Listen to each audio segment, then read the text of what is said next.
ওরহমাতুল্লাহ। আলহামদুলিল্লাহি ওয়াহদা ওয়াসসালাতু ওয়াসসালামু আলা মান লা নাবিয়্যা বা'দা, আম্মা বা'দ। ফাআউযু বিল্লাহি মিনাশ শাইতানির রাজীম। ওয়া হাল্লাল্লাহুল বাই'a ওয়া হাররামার রিবা। عن أبي هريرة رضي الله تعالى عنه قال قال رسول الله صلى الله عليه وسلم يأتي على الناس زمان لا يبالي الناس ما أخذ منه أمن الحلال أمن الحرام رواه البخاري مسلم। সম্মানিত দিনী বৈঠকের দিনী মুসলিম ভাই বোন, প্রশংসা আল্লাহর জন্য। শান্তি অবতীর্ণ হোক আল্লাহর রাসূলের উপর সাল্লাল্লাহু আলাইহি ওয়াসাল্লাম। আজকের দিনই বৈঠকে সংক্ষিপ্ত সময়ে বক্তব্যের বিষয় সুদ ও ঘুষ। সুদ ও ঘুষ নিয়ে আমরা এক গুরুত্বপূর্ণ সংক্ষিপ্ত তথ্যবহল বিবরণের চেষ্টা করব ইনশাআল্লাহুল আজিজ। সময়ের গতিতে আপনাদের সাথে আরও কিছু জরুরি কথা থাকতে পারে। সম্মানিত দিনী ভাই বোন, যেসব পাপের কারণে মানুষের সরাসরি জাহান্নাম ঘোষণা হয়েছে তার একটি বড় পাপ হলো সুদ। যেসব পাপের কারণে মানুষের পরকাল ধ্বংস হবে রাসূল সাল্লাল্লাহু আলাইহি সাল্লাম ঘোষণা দিয়েছেন, তার একটি বড় পাপ হচ্ছে সুদ। আবু হুরায়রা রাদিয়াল্লাহু তাআলা আনহু বলেন, রাসূল সাল্লাল্লাহু আলাইহি ওয়াসাল্লাম বলেছেন, ইয়াকুমুস সাবাল মুবিকাত, তোমরা 7টি ধ্বংসাত্মক জিনিস থেকে বেঁচে থাকো যার পরিণাম জাহান্নাম। তাতে তিনি 1 নম্বরে বলেছেন আশিরকু বিল্লাহ, আল্লাহর সাথে শিরক করা, যেটা বাংলাদেশের মাটিতে খুবই কঠিন, মানে খুব বেশি কঠিন। কেননা বাংলাদেশের ছেলে মেয়ে সকালবেলাতেই মায়ের দুধ ছেড়ে কোল থেকে স্কুলে গেলেই বলে ও কালিমা তোমার আকাশ, ও কালিমা তোমার বাতাস। তো আকাশ আর বাতাস তো আর কালিমার নয়। ঠাকুর বলেছে বাংলাদেশের সাধারণ জনগণ শিক্ষা অর্জন না করেই ছেলে মেয়েকে ঘুম থেকে উঠিয়ে শিরক করিয়ে নিচ্ছে। যদিচ আমরা জীবন বাজি রেখে জাতিকে বলে আসছি যে ছেলে মেয়েকে শিক্ষা দেওয়ার চেষ্টা করেন, যে বিদ্যা দিয়ে জাতির উপকার হবে, ছেলে মেয়ে যেন জাতিকে উপকার করতে পারে, জাতির সুবিধা নিয়ে আসতে পারে, জাতিকে পরকালমুখী করতে পারে, এই বিদ্যা আপনি ছেলে মেয়েকে দেওয়ার চেষ্টা করেন। মানুষ হয়তোবা তার বুঝটাকে বড় মনে করছে, একটু মেধা ভালো হলে বলছে ছেলেটাকে আমার ডাক্তার করতে হবে বা ছেলেটাকে আমার ইঞ্জিনিয়ার করতে হবে, যেটা আমরা সাধারণত দেখতে পাই বা শুনতে পাই। বেশ পিতামাতা হিসাবে গল্প গুজব করে, আমার ছেলের মেধা ভালো, রেজাল্ট ভালো হয়েছে, সব কিছু হয়েছে, তারপরেও কি তার ছেলে জাতির জন্য কিছু করে, কিছু করেছে? উনি যেটা বুঝেছেন তার বাস্তবতা আমি অন্তত 1999 জনের মধ্যে দেখি না। উনি মনে করেছেন আমার ছেলে একটা বড় ইঞ্জিনিয়ার হবে, তো প্রায় ইঞ্জিনিয়ারে তো ধোকা দেয়, প্রতারক, চোর, চুরি করে। তো প্রায় ডাক্তারই তো ওই কোম্পানির ওষুধ লিখে যে কোম্পানি তাকে টাকা দিয়েছে। তো এই বাপ মা যে উদ্দেশ্যে পড়ালো সেটা কি হলো? জাতিকে যে প্রতারণা দিতে পারে সে কি জাতির কল্যাণ আনতে পারে? আর জন্মসূত্রের ভিত্তি হচ্ছে শিরকের উপরে। শিরক সবচেয়ে বড় পাপ। রাসূল সাল্লাল্লাহু আলাইহি সাল্লাম বললেন, লা তুশরিক বিল্লাহি ওয়া ইন কুতিলতা হুররিকতা, তুমি শিরক করবা না, তোমাকে জ্বালিয়ে দেওয়া হলেও, তোমাকে হত্যা করা হলেও। জালেম যদি জুলুম করে তোমাকে হত্যা করে নিহত হয়ে যাও, শিরক করবো না। জালেম যদি জুলুম করে তোমাকে জ্বালিয়ে দেয় তো চলে যাও, শিরক করবো না। রাসূল সাল্লাল্লাহু আলাইহি সাল্লাম বলেন, আকবারুল কাবায়রা সালাসা, সবচেয়ে বড় পাপ 3টি। তার 1 নম্বরে তিনি বললেন আল্লাহর সাথে শিরক করা। পাপের জগতে সিরিয়ালে 1 নম্বর পাপ আছে শিরক করা। পাপের জগতে 2 নম্বর পাপ আছে উকুকুল ওয়ালিদাইন, পিতামাতার অবাধ্য চলা। পাপের জগতে 3য় পাপ আছে শাহাদাতুজ জুরে, মিথ্যা সাক্ষী দেওয়া। চাঁপাইনবাবগঞ্জ জেলে কত মানুষ 10-15 বছর 20 বছর থেকে আছে, ও জানে না আমি কেন জেলে। জজ জানে না ঘটনা কি, উকিলও জানে না ঘটনা কি, সাক্ষীও জানে না ঘটনা কি। সাক্ষীকে বলেছে 50,000 টাকা দিব, তুমি এইভাবে সাক্ষী দিবা। তখন সাক্ষী বলছে আমি 2 চোখে তাকে মারতে দেখেছি, অথচ যার কথা বলছে ও সেদিন চাঁপাইনবাবগঞ্জেই ছিল না। তো এই সাক্ষী তো জাহান্নামে যাবেই। যারা মিথ্যা সাক্ষী দেয় তাদেরকে আল্লাহ রাসূল সিরিয়ালে 3 নম্বর মহাপাপী বলে ঘোষণা করেছেন। এখানে একটা কথা উল্লেখ থাকছে যে রাসূল সাল্লাল্লাহু আলাইহি সাল্লাম বলেছেন কিয়ামতের লক্ষণ লা ইয়াদরিল কাতিল ফিমা কাতালা আলাল মাকতুল ফিমা কুতিলা। হত্যাকারী বুঝবে না কেন আমি মারছি, নিহত ব্যক্তি বুঝবে না কেন আমি মরলাম। যে মারবে তাকে কেউ টাকা দিয়েছে, বলেছে অমুককে মেরে আসো, তখন ও ভাববে ব্যাপারটা কি, এ আমাকে মারছে কেন, একে আমি চিনি না, ও তো টাকার কারণে মারছে। আল্লাহ রাসূল এই কথাই বলছেন। ঠিক যে সাক্ষী দিচ্ছে সে তো জানে না ঘটনা কি, যে উকিল সেও তো জানে না ঘটনা কি, যে জজ সেও তো জানে না ঘটনা কি। সবটাই অন্ধকারের উপরে। লোকটা 20 বছর থেকে জেলে আছে, আহাল পরিবার ছেড়ে, তার নাম মিথ্যা সাক্ষী। বলছিলাম রাসূল সাল্লাল্লাহু আলাইহি সাল্লাম বলেন যে 7 শ্রেণীর মানুষ জাহান্নামে যাবে। তার 1 শ্রেণীর মানুষ হচ্ছে আল্লাহর সাথে শিরক করে যে, 1 শ্রেণীর মানুষ হচ্ছে মানুষকে হত্যা করে যে, 1 শ্রেণীর মানুষ হচ্ছে সুদ খায় যে। পাপের জগতে মহা পাপ হলো সুদ খাওয়া। পাপের জগতে যত পাপ আছে পৃথিবীতে, সুদের পাপের যে ভাষা আল্লাহর নবী উল্লেখ করেছেন, পাপের জগতে এই ভাষা আর কোনো পাপের জন্য বলেননি। শিরক করা মহাপাপ, এই কথাই ঠিক, তারপরেও ভাষা এমন নয়। বাপ মায়ের অবাধ্য চলা মহাপাপ, এ কথাই ঠিক, তারপরে ভাষা এমন নয়। মিথ্যা সাক্ষী দেওয়া মহাপাপ, তারপরে ভাষা এমন নয়। মানুষকে হত্যা করা মহাপাপ, তারপরে ভাষা এমন নয়।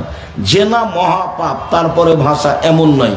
আব্দুল রাজ্জাক সাহেব ভাষাটা আগে বলেন, তাহলে তো কথা বুঝবো। হ্যাঁ ঠিক বলেছেন, ভাষায় আগে বলি তাহলে বুঝবো ঠিক। আব্দুল্লাহ ইবনে হানজালা গাসিল মালাইকা বলেন যে রাসূল সাল্লাল্লাহু আলাইহি সাল্লাম বলেছেন মায়াকুলু দিরহাম রিবা ওয়া ইয়ালাম আসাদ্দু মিন সিত্তাতি ওয়া সালাসিনা জিনিয়া। কেউ যদি জেনে শুনে 1 টাকা সুদ খায়, তাহলে 36 বার জেনা করে যত পাপ হবে, 1 টাকা সুদ খেলে তার চেয়ে বেশি পাপ হবে। আলেম ওলামাকে জিজ্ঞাসা করেন, এখন থেকে আমার হায়াত পর্যন্ত সময় থাকলো, কোনো আলেম ওলামা যদি বলতে পারে যে কোনো পাপের এরকম ভাষা আছে, পাপের জগতে এরকম কোনো পাপ নাই যার ভাষা এইরূপ। আরেকটা বলে কথাটা আরো স্পষ্ট করি। এই ছেলে, ওই যে সামনে যারা দৌড়াদৌড়ি করছে, গল্প করছে, তোমরা যারা কি করছো, যারা এই যে এখনই দাওয়া শেষ করলে যাও দেখো মানুষ দাঁড়িয়ে আছে কেন, মহিলাদের ওখানে গল্প করছে নাকি দেখো। আর এই বাম পাশে যারা রাস্তায় দাঁড়িয়ে আছেন কেন, সামনে কি জায়গা নেই? আপনি কি বুঝাতে চাচ্ছেন? দাঁড়িয়ে আছেন কেন? আপনি কি মনে করছেন আমি বুদ্ধিমান? আমি তো মনে করিনি। আল্লাহ রাসূল কথা বললে সাহাবীকে বসতে বলতেন। কুল্লু মুসাল্লি আলজামু মাকানাহু, এক লম্বা হাদিসে বলছেন শোনো তোমরা বসো, তোমাদের সাথে আমার কিছু কথা আছে। বসতে বলে বললেন হালতাদরুনা লিমা জামাতুকুম, আমি তোমাদের কেন বসতে বলেছি তা কি বলতে পারো? তো সাহাবীগণ বললেন তা তো আমরা বলতে পারি না, কেন যে আপনি বসতে বললেন? তো আল্লাহ রাসূল বলছেন যে মা জামাতুকুম লিরাহবাতিন ওয়া রাহাবাতিন, আমি তোমাদেরকে বসতে বলিনি জাহান্নামের ভয় দেখাবো এই জন্য, আর জান্নাতের প্রতি আগ্রহী করব এই জন্য বসতে বলিনি। আমি আসলে বসতে বলেছি আন্না তামিমা দারি কানা রাজুলান নাসরানিয়ান ফাজাও আসলামা ওয়া হাদাসানি হাদিসান কুনতু উহাদ্দিসুকুম আন মাসিহিদ দাজ্জাল। তামিম দারি একটা খ্রিস্টান মানুষ এসেছে, ইসলাম গ্রহণ করেছে, ও দাজ্জালের কাহিনী বলছে, যে কাহিনী আমি তোমাদের সামনে বলি। ও বলছে যে রাকেবনা ফি সাফিনাতিন বাহারিয়াতিন মা সালাসিনা রাজুলান মিন লাকমা জোজাম, আমরা লাখম এবং জোজামের বংশের 70 জন মানুষ স্টিমারে উঠেছিলাম। এক মাস যাবৎ স্টিমার আমাদেরকে নিয়ে খেললো। কোন দিকে যে নৌকা গেল তা আমরা বুঝতে পারলাম না। ঝড় বৃষ্টি অন্ধকার। এক মাস পরে সন্ধ্যার সময় এই স্টিমার এক নদীর কিনারায় গিয়ে লাগলো। ফারাকেবনা ফি আকরাবিস সাফিনা, তখন আমরা ছোট ছোট নৌকায় উঠে বসলাম, এক প্রান্তে যাব সেই জন্য। ফালাকিয়াতনা দাবাতুন আহলাবু কাসিরাসা, হঠাৎ একটা প্রাণীর সাথে আমাদের দেখা। তার গায়ে এত লোম, তার গায়ে এত লোম, লোমের কারণে বোঝা যায় না তার কোথায় আছে মুখ আর কোথায় আছে পিছন। এত গায়ে লোম, লোমের কারণে বোঝা যায় না কোথায় আছে মুখ আর কোথায় আছে পিছন। আমরা বললাম মানান্তি তুমি কে? তখনও বলছে আনাল জাসাসা, আমি হচ্ছে সিআইডি। তো আমরা ভয় পেয়ে গেলাম, এ শয়তান নাকি। তারপরে আমাদেরকে বলছে ফারফয়লা জাসিরাতিন ফারফয়লা গুরফাতিন ফি রাজুলুন ইস্তাকু ইলাইকুম, তোমরা যাও ওই যে ঘরে, ওখানে একটা লোক আছে যে তোমাদেরকে দেখার জন্য ব্যস্ত হয়ে গেছে।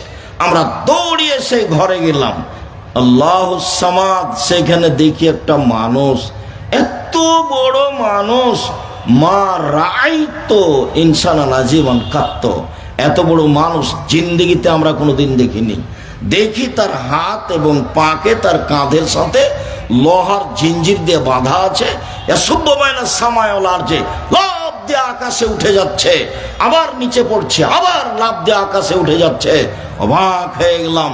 আমরা বললাম মানান্তা তুমি কে? তখন বলছে যে আন্তুম কাদার তোমনি পাক বেরেন মানতুম। আরে আমি কে সেটা তো তোমরা জেনেই যাবা, তোমরা বলো তোমরা কারা?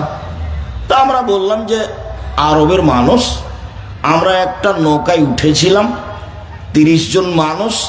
ঝড় বৃষ্টিতে নৌকা আমাদের এক মাস নিয়ে খেললো, আমরা বুঝতে পারলাম না কোথায় গেলাম। সন্ধ্যার সময় এক প্রান্তে আসলাম, ছোট নৌকায় উঠে এক প্রাণীর সাথে দেখা। তার গায়ে খুব লোম, মুখ বোঝা যায় না কোথায়, পিছন বোঝা যায় না কোথায়। আমরা জিজ্ঞাসা করলাম তুমি কে? বলল যে আমি গোয়েন্দা, সিআইডি। তারপরে বলল যে ওই ঘরের দিকে যাও, সেই ঘরে একটা লোক আছে, সে তোমাদের দেখার জন্য ব্যস্ত হয়ে গেছে, তাই আমরা আসলাম। আচ্ছা ঠিক আছে, তোমরা আরবের মানুষ বুঝেছি আমি, তোমরা একটু বলো তো ইরাকে একটা বাইসান নামে গ্রামে খেজুর গাছ ছিল, সেই খেজুর গাছটা কি আছে?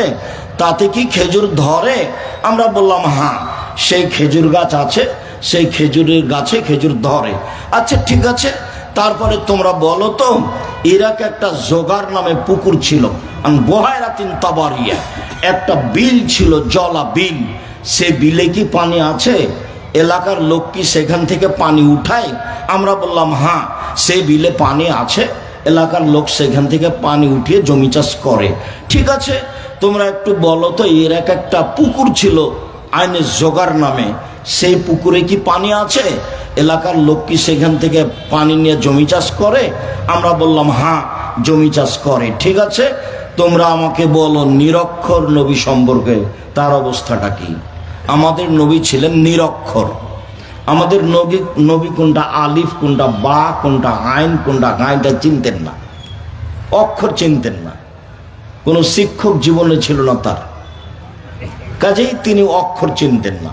তো এখন এ বলছে নিরক্ষর নবী সম্পর্কে বলো। তা আমরা বললাম যে উনি এখন মক্কা থেকে মদিনায় পালিয়ে গেছে। তার অবস্থা কি? তার অবস্থা এখন বালতি। তার অবস্থা বালতি মানে ইদারা তো আমরা খুব ভালো বুঝি, ইদারা কুয়া কুমা, তো সেখানে বালতি দিয়ে আমরা পানি উঠাই, একজন রেখে চলে যায়, আর একজন আসে বালতি টেনে পানি উঠাই, তো বালতি একবার ওর হাতে, বালতি একবার আমার হাতে। তো মোহাম্মদের অবস্থা এখন বালতি। কিভাবে? ও বদরের যুদ্ধে জয়ী হয়েছে, ওহুদের যুদ্ধে পরাজয় হয়েছে, ওর অবস্থা এখন বালতি। আচ্ছা ঠিক আছে, আমি তোমাদের বলে দিই একটা কথা, পৃথিবীবাসীর জন্য উচিত তাকে মেনে নেওয়া, পৃথিবীবাসীর জন্য উচিত তাকে মেনে নেওয়া, পৃথিবীবাসীর জন্য উচিত তার অনুসরণ করা। এবার আমি বলি আমি কে? আমি হচ্ছি দাজ্জাল। যে লাফ দিয়ে আকাশে উঠে যাচ্ছে, নিচে পড়ছে, এ হলো দাজ্জাল, যাকে লোহার শিকল দিয়ে বাঁধা আছে। আমাকে যেদিন বের হতে বলা হবে, 40 দিন আমি সারা পৃথিবী ঘুরে নিব, মক্কা মদিনায় ঢুকতে পারবো না। ইচ্ছা করলেই ফেরেশতারা রাস্তায় গেটে পাহারা দিচ্ছে খোলা তরবারি নিয়ে, তারা আমাকে হত্যা করবে। এরপরে আল্লাহ রসুলের হাতে একটা লাঠি ছিল, উনি বলেন হাজি তাইবা এটাই মদিনা, হাজি তাইবা এটাই মদিনা, মানে এই মদিনায় দাজ্জাল প্রবেশ করতে পারবে না। তো আমি হাদিসটা সংক্ষিপ্ত শুধু সারমর্ম পেশ করলাম। একটা কথা বলতে গিয়ে আল্লাহ রসুল দাজ্জালের কথাটা বলবেন, সেই জন্য সাহাবীকে বসতে বললেন। অনুরোধ থাকছে, দয়া করে আপনি আমাকে কোনো কাজ দেখাবেন না, আমি আপনার জন্য এসেছি। এটা চাঁপাইনবাবগঞ্জ। মানুষের সংকীর্ণতা আমার উপরে আছে, এটা আমার কষ্ট। কেন আছে তা আমি জানি না, আমি সব জানি এ কথা নয়, তবে কোরআন হাদিস আমি ভালো বুঝি, আলহামদুলিল্লাহ এটা কথা আমার। এবং আমার জীবন ফতোয়ার সাথে সম্পৃক্ত। আমি 26 বছর থেকে ফতোয়া লিখি, শরীয়ত গবেষণা করি। আপনার বিদ্যা অনেক বেশি, এটাই আমি স্বীকৃতি দিই, তবে আমি শরীয়ত তদন্ত করি, এটা আমি করি, কাজে আমি বুঝি, আলহামদুলিল্লাহ ভালো। আমি আপনাকে সঠিক ধর্ম দিতে পারবো, এতে আমার বিশ্বাস। আমি 90 সাল থেকে নিয়ে এখন পর্যন্ত জাতির সামনে অপ্রয়োজনীয় বাক্য বলেছি, এটা আমার কাছে ধরা পড়েনি। আমি কোনোদিন দেশ নিয়ে, সরকার নিয়ে কথা বলি না, আমি কোনোদিন দল মাঝাব নিয়ে কথা বলি না। আমি বলেছি জাতিকে, জাতির যদি রাস্তাঘাট করে দিতে না পারি, জাতির যদি স্কুল কলেজ করে দিতে না পারি, জাতিকে চূড়ান্ত সঠিক ধর্ম দিতে পারবো ইনশাআল্লাহ। ধর্মের ব্যাপারে জাতিকে ফাঁকি দিয়ে পরকাল হারাতে রাজি নই, ইনিয়ে বিনিয়ে কথা বলতে আমি রাজি নই। আপনাকে ধর্মের নামে ফাঁকি দিয়ে এই করলে, এই বললে, এই করলে এই হবে, এই করলে এই হবে, এরকম আমি বলতে রাজি নই। আমাদের দেবীনগরের এক মাওলানা, এক লোক আমাদের সম্পর্কে ভাই হয়, আমাকে বলছে যে রাত্রে তাফসির শুনতে গেছিলাম সুলতানগঞ্জ গোদাগাড়ি, সেই যে তাফসির করলো, কি যে তাফসির করলো, জীবনে এরকম তাফসির শুনিনি। তা আমি বললাম, ভাইজান কি তাফসির করলো, তোরা ওগুলো জানিস না? আচ্ছা ঠিক আছে, জানি না, একটু বলেন না কি তাফসির করলো। আর তোরা ওই তাফসিরই জানিস না, কি বলবো, বলেন না একটু। তো চাপাচাপিতে বললো যে শোন, তাফসির করলো যেটা জিন্দেগিতে শুনিসনি। কি তাফসির? যে আদম আলাইহিস সালাম ঘুম থেকে উঠে দেখছেন একজন সুন্দরী নারী পাশে। তো এবার আদম আলাইহিস সালাম যেহেতু মানুষ, হাত বাড়ালছেন সুন্দরী মহিলার দিকে, তখন ফেরেশতা বলছেন থামেন। তো আদম আলাইহিস সালাম বলছেন কেন? তো ফেরেশতা বলছেন মোহর দিতে হবে। তখন আদম আলাইহিস সালাম বলছেন মোহর আবার কি? তখন ফেরেশতা বলছেন মুহাম্মদ সাল্লাল্লাহু আলাইহি সাল্লামের উপরে 1000 বার দুরূদ পড়ে দিতে হবে। তা আমি বললাম, ভাইজান মুফাসসিরকে 160 লাঠি পিটাতে হবে। আমি আব্দুর রাজ্জাক বলছি, আমার মরা পর্যন্ত সময় থাকলো, এবং কিয়ামত পর্যন্ত এই তাফসীর সত্যায়ন করা যাবে না। কেন? পৃথিবীতে সবচেয়ে বড় শিক্ষিত মানুষ আদম আলাইহিস সালাম। আদম আলাইহিস সালামের মতো পৃথিবীতে শিক্ষিত মানুষকে জন্ম নেবে না, নিবে কি করে? আল্লাহ তো তাকে সবকিছু শিখিয়ে দিয়েছেন, দিয়ে বলছেন যে বলো এটা কি। ফেরেশতাকে বলছে বলো তো এটা কি। ফেরেশতা বলছে এটা তো আমি জানি না। বলছে আদম বলো, বলে এটা বোতল। না, আগে জানিয়ে দেওয়া হয়েছে। এখন ফেরেশতার সামনে বলছে বলো তো ফেরেশতা এটা কি, বলে এটা তো জানি না। তো বলছে আদম তুমি বলো, বলে এটা ডিম। তো আদমকে তো আল্লাহ সবকিছু শিখিয়ে দিয়েছেন, ওটা কোরআন মাজিদের আয়াত। এখন যিনি পৃথিবীতে সবচেয়ে বড় শিক্ষিত মানুষ, যাকে আল্লাহ সবকিছু শিখিয়ে দিলেন, তিনি এইটুকু শিখলেন না যে বউ কিভাবে হালাল করতে হবে। ধর্ম কি পাগল হয়ে গেছে? धर्म की राजशाही चांपाइनबाबगंज हवाई लड्डू दोनों हाथ में लड्डू हो, चाहे उसको छोड़ दे चाहे उसको खा ले, ভুল হিসাব। ওকে 160 লাঠি পিটাতে হবে, এটাই চূড়ান্ত। আমি আব্দুর রাজ্জাক জিম্মেদার। জাতির যদি রাস্তাঘাট করে দিতে না পারি, জাতির যদি স্কুল কলেজ করে দিতে না পারি, জাতিকে চূড়ান্ত সঠিক ধর্ম দিতে পারবো ইনশাআল্লাহ। ধর্মের ব্যাপারে জাতিকে ফাঁকি দিয়ে পরকাল হারাতে রাজি নই। বিকৃত ধর্ম জাতির কাছে পেশ করতে রাজি নই। এটা চাঁপাইনবাবগঞ্জ আমার জন্মভূমি জেলা। এই চাঁপাইনবাবগঞ্জ জেলার ঘরে ঘরে যাওয়ার আমার অধিকার আছে। যারা অধিকার খর্ব করার চেষ্টা করছে তাদেরও বিচার হবে, আজ হোক আর কাল হোক। কে সে? কেন সে খর্ব করবে? কে সে? কি ক্ষমতা রাখেও? কত বিদ্যা রাখেও? কেন খর্ব করবে অধিকার? এটা আমার জন্মভূমি চাঁপাইনবাবগঞ্জ জেলাতে, আমি জন্মগ্রহণ করেছি। চাঁপাইনবাবগঞ্জের মুসলমানের তো ভাই ভাই, যারা হিন্দু আছে আমি তার পাশে বসে তাকে ধর্ম বুঝাতে প্রস্তুত, নিয়ম নীতি বুঝাতে প্রস্তুত। সম্মানিত দিনী ভাই বোন, বলছিলাম সত্য সত্যই।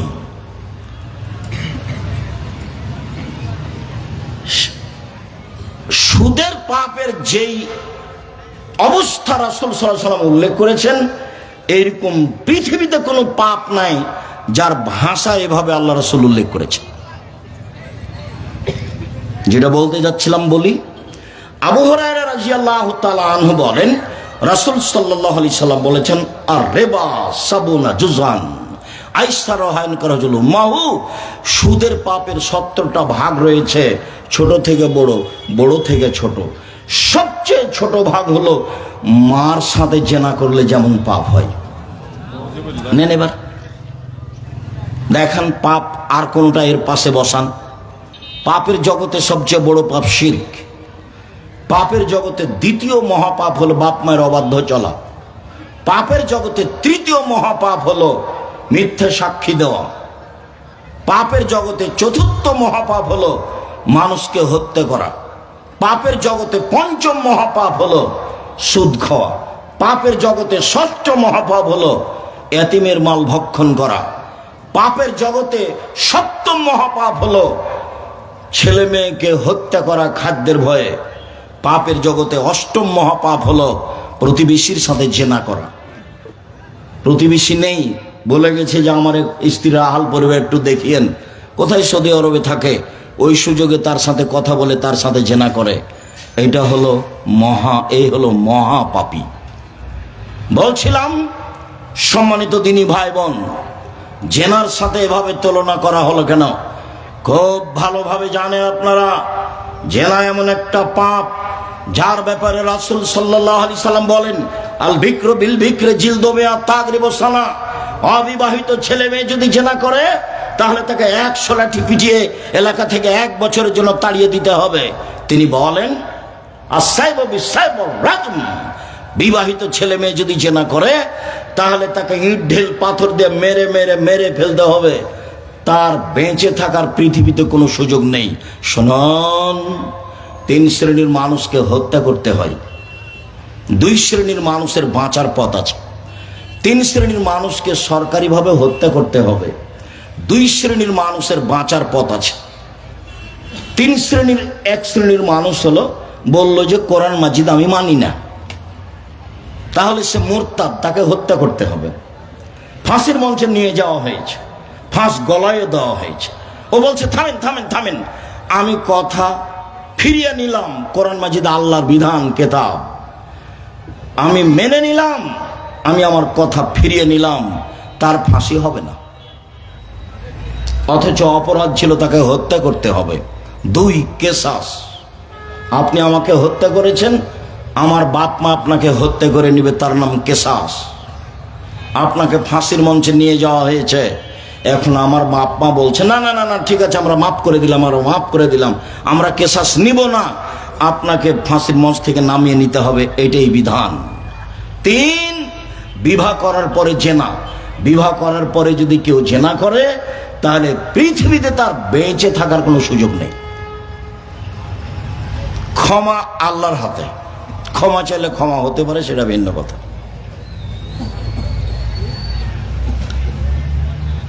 মহিলা যখন এসে বলল আল্লাহর নবী আমাকে পবিত্র করেন, তখন আল্লাহ রাসূল বলছেন ইরজি ওয়াস্তাগফিরিল্লাহ ওয়া তুবি ইলাইহি, আরে বাড়ি ফিরে যাও, আল্লাহর কাছে ক্ষমা চাও, তওবা করো, পাপ ক্ষমা হয়ে যাবে। তখন মহিলা বলছে, আতুরাদ্দুনি কামার আদাত্তা মাইজুবনে মালিক, যেভাবে মাইজুবনে মালিকের বিচার করেননি সেইভাবে আমাকে ফিরিয়ে দিতে চাচ্ছেন। অন্না হবলা মিনা জেনা, আমার পেটে অবৈধ সন্তান রয়েছে, বিচার করে দিতে হবে, আমি ফিরে যেতে রাজি নই। তখন আল্লাহ রাসূল বলছেন, আচ্ছা ঠিক আছে, ইরজিই হাত্তা তালিদি, বাড়ি ফিরে যাও, যেদিন সন্তান জন্ম নেবে সেদিন আসছে বিচার করে দেব। মহিলা চলে গেল। মুসলিম গ্রন্থে এসেছে, বাচ্চা সবে মাত্র প্রসব হয়েছে, বাচ্চাকে ন্যাকড়াই চাঁপাইনবাবগঞ্জের ভাষায় তেনায় জড়িয়ে নিয়ে চলে এসেছে। জড়িয়ে নিয়ে এসে বলছে, দেখেন সন্তান হয়েছে, বিচার করে দেন। আল্লাহ রাসূল তো দেখছে অবাক, ঠিক আছে, ইরজিই ফারদিই হে হাত্তা তাফতে মি হে, নিয়ে যাও, বাচ্চাকে দুধ খাওয়াও, যেদিন বাচ্চা দুধ ছেড়ে দিবে সেদিন আসছে বিচার করে দেব। মহিলা বাচ্চা নিয়ে চলে গেল, বাচ্চাকে 2 বছর দুধ খাওয়ালো। 2 বছর পরে বিচারালয়ে উপস্থিত, বাচ্চার হাতে এক টুকরা রুটি রয়েছে, রুটি প্রমাণ করে বাচ্চা খাদ্য খেতে পারে। রাসূল সাল্লাল্লাহু আলাইহি ওয়াসাল্লাম ছেলেটাকে নিয়ে একজন মুসলমানের হাতে দিলেন, বললেন, যাও তুমি এই ছেলেটাকে লালন পালন করো। সঙ্গী সাথীকে বললেন, সঙ্গী সাথী ইযহাবু বিহা, একে তোমরা মাঠে নিয়ে যাও, মাঠে নিয়ে গিয়ে গর্ত খুঁড়ে বুক পর্যন্ত মাটিতে পুঁতে দাও, ফারজে মোহা, চতুর্দিক থেকে ইট ঢেল পাথর মেরে মেরে তাকে বিদায় করো। সাহাবীগণ বলছেন, আমরা তাকে মাঠে নিয়ে গেলাম, গর্ত খুঁড়ে বুক পর্যন্ত মাটিতে পুঁতে দিলাম, চতুর্দিক থেকে ইট ঢেল পাথর মারতে লাগলাম। খালিদ বিন ওয়ালিদ বলছেন, একটা পাথর আমি তার মুখের উপরে মারলাম, খালিদ, পাথরটা মুখে লেগে মুখ ফেটে রক্ত ছিটে খালিদের গায়ে লাগলো। খালিদ তাকে গালি দিয়ে বলছিলেন, ছিছি, একজন জেনাকারিনী মহিলার গায়ের রক্ত আমার গায়ে লাগলো, এমনটা হবে গালি। তখন রাসূল সাল্লাল্লাহু আলাইহি ওয়াসাল্লাম বলেন, মানে না খালিদ, খালিদ তুমি গালি দিও না, থামো, লাকাত তাবাত লাউ তাওবা সাহিব মাকসিল্লা গোবেরালাহ। এই মহিলা এত তওবা করেছে, এই মহিলা আল্লাহর কাছে এত ক্ষমা ভিক্ষে চেয়েছে, এরকম ক্ষমা যদি বড় থেকে বড় পাপী চাই তবু তার পাপ ক্ষমা করা হবে। খালিদ, একে গালি দিও না, এর তোবা যদি মদিনার লোককে ভাগ করে দেওয়া হয় সবার পাপ ক্ষমা হয়ে যাবে। খালিদ, একে গালি দিও না। আল্লাহ রাসূল তাকে গালি দিতে নিষেধ করলেন, আর তার পাপ ক্ষমা হয়ে গেছে ঘোষণা করলেন, নিজে জানাজা করলেন, কাফন দাফন করলেন, মানে একেবারে মহিলা এখন নিষ্পাপ। এরপরেও পৃথিবীর সবচেয়ে বড় মানুষ তার শাস্তি মাফ করতে পারলেন না। মুহাম্মদ সাল্লাল্লাহু আলাইহি ওয়াসাল্লাম নিজেই জিম্মি, তার শরীয়তের কাছে তিনি নিজেই জিম্মি। যদি আমি বুঝাতে না পারি আমার ব্যর্থতা। পৃথিবীর সবচেয়ে বড় মানুষ তাকে রক্ষা করতে পারলেন না, অথচ তিনি জানলেন যে তার পাপ ক্ষমা হয়ে গেছে, দিনের মতো জানলেন যে তার পাপ ক্ষমা হয়ে গেছে, কিন্তু তাকে বাঁচানোর কোনো পথ ঘাট বের করতে পারলেন না। বরং তিনি আফসোস করেছেন যে ওইখানে যদি না আসতো তাহলে তার বিচার হতো না, বেঁচে যেত। মাইজুবনে মালিকের ব্যাপারে তাই বলেছেন, বলছিলাম সম্মানিত দিনী ভাই বোন, জেনা মহাপাপ, বিবাহ করার পরে জেনা মহাপাপ। যদি তো রাস্তাঘাটে এখন জেনা স্বাভাবিক ব্যাপার, আল্লাহ রাসূল বলছেন, তাহারজাল হেমারে, গাধা যেমন গাধীর সাথে মিলে লজ্জা জানে না, ষাঁড় যেমন গাভীর সাথে মিলে লজ্জা বোঝে না, মানুষ তো এখন খোলা মাঠে জেনা করবে, লজ্জা বুঝবে না, যেটা আপনি দিনরাত দেখতে পাচ্ছেন। রাসূল সাল্লাল্লাহু আলাইহি সাল্লাম বলেন, আমার উম্মত কয়েকটা জিনিসকে হালাল মনে করবে, তার একটা হলো জেনা। রেশমি কাপড়কে হালাল মনে করবে, বাদ্যযন্ত্রকে হালাল মনে করবে, জেনাকে হালাল মনে করবে আমার উম্মত। আমরা নাকি জেনাকে হালাল মনে করব? জেনা মহাপাপ, জেনা মহাপাপ, যার ফলাফল হলো এই, এক, অবিবাহিত ছেলে মেয়ে হলে তাকে 100 লাঠি পিটিয়ে এলাকা থেকে তাড়িয়ে দিতে হবে, বিবাহিত ছেলে মেয়ে হলে তাকে ইট ঢেল পাথর দিয়ে মেরে মেরে মেরে ফেলতে হবে, অন্তত পৃথিবীতে তার বেঁচে থাকার কোনো সুযোগ নেই, কোনো সুযোগই নেই, কোনো পথ ঘাট দিয়ে তাকে রক্ষা করা যাবে না। রাসূল সাল্লাল্লাহু আলাইহি সাল্লাম বলছেন, কে যদি 1 টাকা সুদ খায় 36 বার জেনা করে যত পাপ হবে, 1 টাকা সুদ খেলে তার চেয়ে বেশি পাপ হবে। সুদ কি জিনিস, যেটা আমার আপনার কাছে কোনো ব্যাপারই নয়, যেটা কিস্তি তোলা স্বাভাবিক ব্যাপার। ব্যাংকে লোন নিয়ে ম্যানেজার সাহেব বাড়ি করেছেন 10 তলা, স্ত্রী ছেলে মেয়ে লিফটে উঠে আর নামে, 350 টাকা তার আইসক্রিম খায়, দিন কাটাচ্ছে খুব খুশিতে। ও কি জানে যে তার জানাজা হবে না? ওর জানাজাই হবে না। যার ঋণ আছে তার জানাজাই হবে না, জানাজাই বাতিল। রাসূল সাল্লাল্লাহু আলাইহি সাল্লাম তার জীবনে প্রত্যেক দিন প্রত্যেক সালাতের শেষে সালাম ফিরার পূর্বে একটা দোয়া পড়তেন। আমাদের চাঁপাইনবাবগঞ্জের লোকেরা প্রায় সেই দোয়াটা জানে, আল্লাহুম্মা ইন্নী আউযু বিকা মিন আযাবি জাহান্নাম ওয়া আউযু বিকা মিন আযাবিল কবর। শেষে আছে আল্লাহুম্মা ইন্নী আউযু বিকা মিনাল মাসামি ওয়াল মাগরাম। তোমার কাছে বাঁচতে চাই বড় পাপ হতে, তোমার কাছে বাঁচতে চাই ঋণ কর্য হতে, তোমার কাছে বাঁচতে চাই বড় পাপ হতে, তোমার কাছে বাঁচতে চাই ঋণ কর্য হতে। আমি ভিক্ষা করে খেতে বলিনি, ওটা আমার মূলত কথা নয়। আমি কষ্টে বলেছি তোমরা বাপ বেটা ভিক্ষা করে খাও। গ্রামে যদি ভিক্ষা না দেয় তাহলে চাঁপাইনবাবগঞ্জ ট্রেন স্টেশনে যাওয়া, গাড়ি গাড়ি ভিক্ষা যাবা। কোন সময়তে বলেছি? যখন তোমরা বাপ বেটা যৌতুক নিয়েছো তখন বলেছি। যৌতুক নিলা কেন? যৌতুক কেন নিবা? ভিক্ষা করে খাও। আমি ভিক্ষা করে খেতে বলিনি। আমি চকলেটের ব্যবসা করতে বলেছি, চকলেটের ব্যবসা করতে বলিনি। চকলেটের ব্যবসা বলতে আমি সবচেয়ে কম পয়সার ব্যবসা করতে বলেছি। লোন নেওয়া লাগবে না। উপার্জনের পথ 4টা। 1 দিন মজুরি, সন্ধ্যায় টাকা শেষ। 2 চাকরি, সাধারণত 25 দিনে শেষ, 5 দিন ধার কর্য। 3 জমি চাষ, সমান সমান নইলে লস। 4 ব্যবসা। তখন আল্লাহ রাসূল বলছেন আত-তাজির আস-সাদুক আল-আমিন মা সিদ্দিক ও শুহাদাল আম্বিয়া। বিচারের মাঠে বিশ্বস্ত ব্যবসায়ীরা নবীদের সাথে থাকবেন। নাই এবার এ আবার কেমন কাজ? নবীদের সাথে তো থাকা খুব কঠিন। একজন সাহাবী বলছেন যে আমি রাসূলের সাথে রাতে ছিলাম, তো ফাতাই তো হবে ওয়াজুহি হাজাতিহি, আমি তার ওজুর পানি মেশাক নিয়ে এসেছি। তো ওজুর পানি আর মেশাক দেখে খুব খুশি, দিয়া আমাকে বলছেন সাল অভিরদিন সালমা শেতা, চাও যেটা তোমার মনে লাগে চাও। আমার উপরে খুব খুশি। মেশাক আর পানি দেখে এত খুশি যে আমাকে বলছেন চাও যেটা চাও চাও। তখন আমি বলছি আসআলুকা মুরাফাতাকা ফিল জান্নাত, আমি আপনার সাথে জান্নাতে থাকতে চাই। আল্লাহ রাসূল তো গায়েবের খবর জানেন না। তখন আল্লাহ রাসূল বলছেন আওয়া গায়রা জালেক, না না না না না, এটা নয় এটা নয়, অন্য কিছু চাও, অন্য কিছু চাও, অন্য কিছু চাও। তখন সাহাবী বলছেন হোয়া জাকা, ওটাই চাই, ওটাই চাই। তখন আল্লাহ রাসূল কি উত্তর দিচ্ছেন দেখেন। আল্লাহ রাসূল বলছেন আইন্নী আলা নাফসিক বিকাসরাতিস সুজুদ, তুমি একটু বেশি বেশি সিজদা করে তাহাজ্জুদ পড়ে আমাকে সহযোগিতা করো। আসলে খুব ভালো তাহাজ্জুদ গুজার যারা, তারা আমার সাথে থাকতে পারে, থাকবে। কিন্তু তুমি আমাকে সহযোগিতা করো তাহাজ্জুদ পড়ে, নিলে আমি তোমাকে সাথে নিতে পারবো না। পৃথিবীর সবচেয়ে বড় মানুষ। মানে কিছু রাতে ইবাদত করলে রাসূলের সাথে থাকা যায়। যদিও আর একটা সহজ পথ আছে, সেটা হলো এই, কেউ যদি তার 2টা মেয়েকে লালন পালন করে, বিবাহ শাদী দিয়ে দেয়, তাহলে সে নবীর সাথে থাকবে। তখন এইভাবে জমা লেগে, মানে একসাথে থাকবেন নবীর সাথে। 2টা মেয়ে 10টা ছেলেকে পড়ালে নবীর সাথে থাকা যাবে, এই কথা আল্লাহ রাসূল বলেননি। পড়াবে কেন? জন্ম দিয়েছে এই জন্য। বলে তো কুকুর সিরিয়ালে ঘুরে বেড়াবে, তখন জব বাপকে দিতে হবে। জন্ম দিয়েছেন আপনি, জবাব দিব আমি?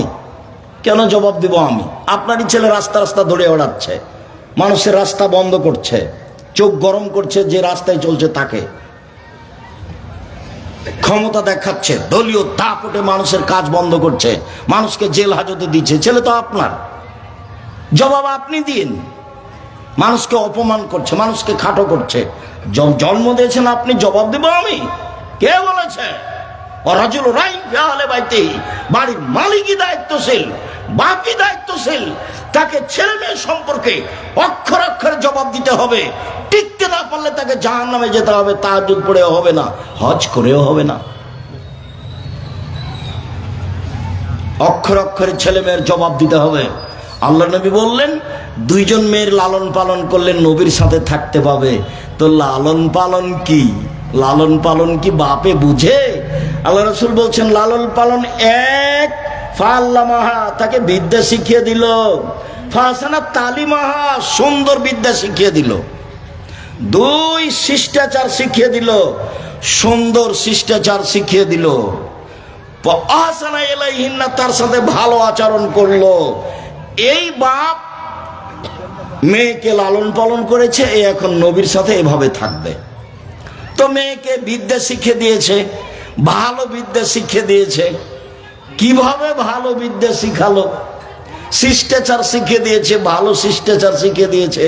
নখ বড় আছে, নখে নেল পালিশ আছে, তখনও কি ভালো শিষ্টাচার? ভরু তুলে চিকন করা আছে, তখনও কি ভালো শিষ্টাচার? দাঁত ছিলে ফাঁকা করা আছে, তখনও কি ভালো শিষ্টাচার? পরচুলা মাথায় দিয়ে খোপা বেঁধেছে, তখনও কি ভালো শিষ্টাচার? অবাক হতে হয়। ভালো শিষ্টাচার, শিষ্টাচার কাকে বলে না তার মা জানে, তার বাপ জানে। শিষ্টাচার কাকে বলে না তার বাবা জানে, তার মা জানে। কে বলেছে ও শিষ্টাচার জানে? মাওলা হিসাব জাবের রাদিয়াল্লাহু তাআলা আনহু বলছেন, যুদ্ধ থেকে আসছিলাম, আল্লাহ রাসূল বলেন, এই থামো, সকালে যাব বাড়ি। আমি জাবের বললাম, আল্লাহর নবী, আমি নতুন বিবাহ করেছি, বাড়ি যেতে অনুমতি দেন। তখন আল্লাহ রাসূল বললেন, কুমারী মেয়ে বিবাহ করেছ না তালাক প্রাপ্তা মেয়ে বিবাহ করেছ? তখন জাবের রাদিয়াল্লাহু তাআলা বললেন, তালাক প্রাপ্তা মেয়ে বিবাহ করেছি। আরে তুমি কুমারী মেয়ে কেন বিবাহ করলে না? তুমি তার সাথে খেলতেও, তোমার সাথে খেলতো। যাক, আল্লাহ রাসূল যা বললেন বললেন। এবার জাবের রাদিয়াল্লাহু তাআলা বলছেন, আল্লাহ নবী শোনেন, আমার আব্বা উহুদের যুদ্ধে শহীদ হয়েছেন 9 জন মেয়ে রেখে। আমার 9 জন বোন আছে। আমার আব্বা উহুদের যুদ্ধে শহীদ হয়েছেন 9 জন মেয়ে রেখে। আমার 9 জন বোন আছে। আকরাহু আন আতাযাওয়াজা মিসলাহুন্না, তাদের মতো বয়সের মেয়ে আমি বিবাহ করা পছন্দ করিনি 4টা কারণে। আমার বোনদের বয়সের মেয়েকে আমি বিবাহ করা পছন্দ করিনি 4টা কারণে। এক, লিতুল্লামাহুন্না, আমি বেশি বয়সের মেয়ে বিবাহ করেছি যাতে করে আমার স্ত্রী আমার বোনদেরকে বিদ্যা শিখাতে পারে। 2, বলে তুয়াদ্দাবাহুন্না, যাতে করে আমার স্ত্রী আমার বোনদেরকে শিষ্টাচার শিখাতে পারে। 3, বলে তুরাজ্জালাহুন্না, যাতে করে আমার স্ত্রী আমার বোনদেরকে পরিপাটি করে সাজগোজ করে রাখতে পারে। 4, বলে তাকুমা আলাইহিন্না, যাতে করে আমার স্ত্রী আমার বোনদের পাহারা দিতে পারে। নেন এবার, মার বাপ হলে ছেলে মেয়ের পাহারাদার। তা আপনি জবাব দেন। এই যে এখন বসে আছে, মাথায় কাপড় নেই, জবাব আপনি দেন, কেমন আপনি পাহারাদার? এই ছেলে, চুপ বসে থাকবা, কোনো প্রয়োজন দেখায় না। আপনি আমার দিনী ভাই, আপনাকে আমি খুব সম্মান করি, আর আপনার বাড়ির মানুষ আমি আপনার গ্রামের মানুষ। আপনি আসেননি, ভুল হয়েছে। যে কারণে আসেননি, আমি চেয়েছি যে কোনো জায়গায় গেলে 10 কিলোমিটার আশেপাশে যারা আসবে সবাই আসবে, এমনকি হিন্দুও আসবে। আমি তার কিছু না কিছু উপকার করবো ইনশাল্লাহ। কিছু না কিছু আমি উপকার করবই ইনশাল্লাহ। এই প্রতিজ্ঞা নিয়ে আমি বাড়ি থেকে বের হই। আমি আপনার জন্যই এসেছি। আপনি এখন দোকানে বসে আড্ডা পিটবেন, চা খাবেন, এটা আমার জন্য কষ্টকর। আপনি আপোষে বসে গল্প করবেন এখন, এটা আমার জন্য কষ্টকর, এটা আমি চাইনি। কেন করছেন? বাপ মা আপনাকে শিষ্টাচার শিখায়নি, সেই জন্য আপনি কষ্ট পেলে আমি কি করতে পারি? আমি তো এই কথা বলিনি, এই কথা রাসূল সাল্লাল্লাহু আলাইহি ওয়াসাল্লামের সামনে হচ্ছে। তার মানে আল্লাহ রাসূল বললেন, মা মানে পাহারাদার, মা মানে ছেলে মেয়েকে শিষ্টাচার শিখাবে। বলো, তোমরাই বলো, এটা কোন শিষ্টাচার? ভ্যানিটি ব্যাগ নিয়ে ফ্যাশন বোরখা পরে চাঁপাইনবাবগঞ্জ শহরে চলে যাচ্ছে কেন? ওর বাপ মরেছে, ওর ভাই মরেছে, ওর বোনের ছেলে মরেছে, ওর ভাইয়ের ছেলে মরেছে, জাতি সব চলে গেছে মাটির নিচে, ওই একাই আছে। ও বাজারে গেল কেন? কেন যাবে? তার শরম হয় না কেন? তার হায়া হয় না কেন? তার লজ্জা হয় না কেন? তার ইতস্তবোধ হয় না কেন? তার মানবতা হয় না কেন? কে শিখাবে তাকে? তার বাপ মা শিখাবে। আমি তো বলিনি এই কথা, এ কথা মুহাম্মদ সাল্লাল্লাহু আলাইহি ওয়াসাল্লাম বলছে। 1, বিদ্যা শিখাবে। 2, শিষ্টাচার শিখাবে। 3, পরিপাটি থাকা শিখাবে। 4, পাহারা দিবে। মা পাহারাদার, বাপ পাহারাদার। পাহারাদার কাকে বলে? চাঁপাইনবাবগঞ্জে একটা ফ্যাক্টরি আছে, মালিক জানতে পারলো যে রাত্রে ঘুমালছে, তদারকি ও ভালো করে পাহারা দেয়নি, সকালে ওকে বাদ দিয়ে দিবে, যে দারোয়ান তোকে দিয়ে হবে না রে, তুই যা, তুই ঘুমাস, এর নাম পাহারাদার। তো ছেলে মেয়ের আপনি কি পাহারা দিলেন? সকালে গিয়ে ছেলে মেয়ে বললো ও কালিমা তোমার আকাশ, ও কালিমা তোমার বাতাস, আর বই খাতা কলম আপনি জানেন। দুঃখিত, কি দিয়ে বলি আপনাকে আমি? রাসূল সাল্লাল্লাহু আলাইহি ওয়াসাল্লাম বলছেন, পৃথিবীর মানুষ শুনে রেখো, আমার উম্মত ইহুদি খ্রিস্টানদের সাথে মিশে যাবে, ডান হাতের বিঘত যেমন বাম হাতের সমান। আমার উম্মত ইহুদি খ্রিস্টানদের সাথে মিশে যাবে, হুবাহু চাল চলনে, কথাবার্তায়, খাতা কলমে, অফিস আদালতে, কোর্টে কাছারিতে, পোশাকে আশাকে, উঠাতে বসাতে মিশে যাবে। ডান হাতের বিঘত যেমন বাম হাতের সমান, ডান হাতের বাহু যেমন বাম হাতের সমান, ডান পায়ের জুতা যেমন বাম পায়ের সমান, এইভাবে মিশে যাবে। যেতে যেতে এবার নিচের দিকে নামতে লাগলেন, বলছেন শোনো, ইহুদি খ্রিস্টান যদি মায়ের সাথে জেনা করে তো আমার উম্মত মিল দিতে গিয়ে মায়ের সাথে জেনা করবে। রাসূলের মুখের ভাষা, আমি তো বলিনি এই কথা, তো রাসূলের মুখের ভাষা। সম্মানিত দিনী ভাই বোন, ছেলেমেয়ের জিম্মেদার আপনি, প্রস্তুতি আপনি নেন। বলছিলাম সুদের পাপের যেভাবে ভাষা উল্লেখ হয়েছে, পৃথিবীতে আর কোনো পাপের ভাষা এভাবে উল্লেখ হয়নি। অথচ সুদ আপনার কাছে আমার কাছে বড় পাপ নয়। মহান আল্লাহ বলেন, ওয়াহাল্লাল্লাহুল বাই'a ওয়া হাররামার রিবা, আল্লাহ চিরদিনের জন্য সুদকে হারাম করেছেন, ক্রয় বিক্রয়কে হালাল করেছেন। একটু দুটা শব্দ পাশাপাশি কেন? কেন আল্লাহ বললেন যে সুদ হারাম আর ব্যবসা হালাল?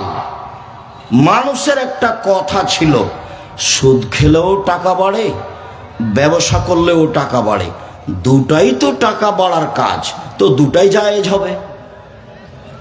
সুদ খেলেও টাকা বাড়ে, ব্যবসা করলেও টাকা বাড়ে, দুটাই তো টাকা বাড়ার কাজ, তাহলে একটা হালাল হবে একটা হারাম হবে কেন?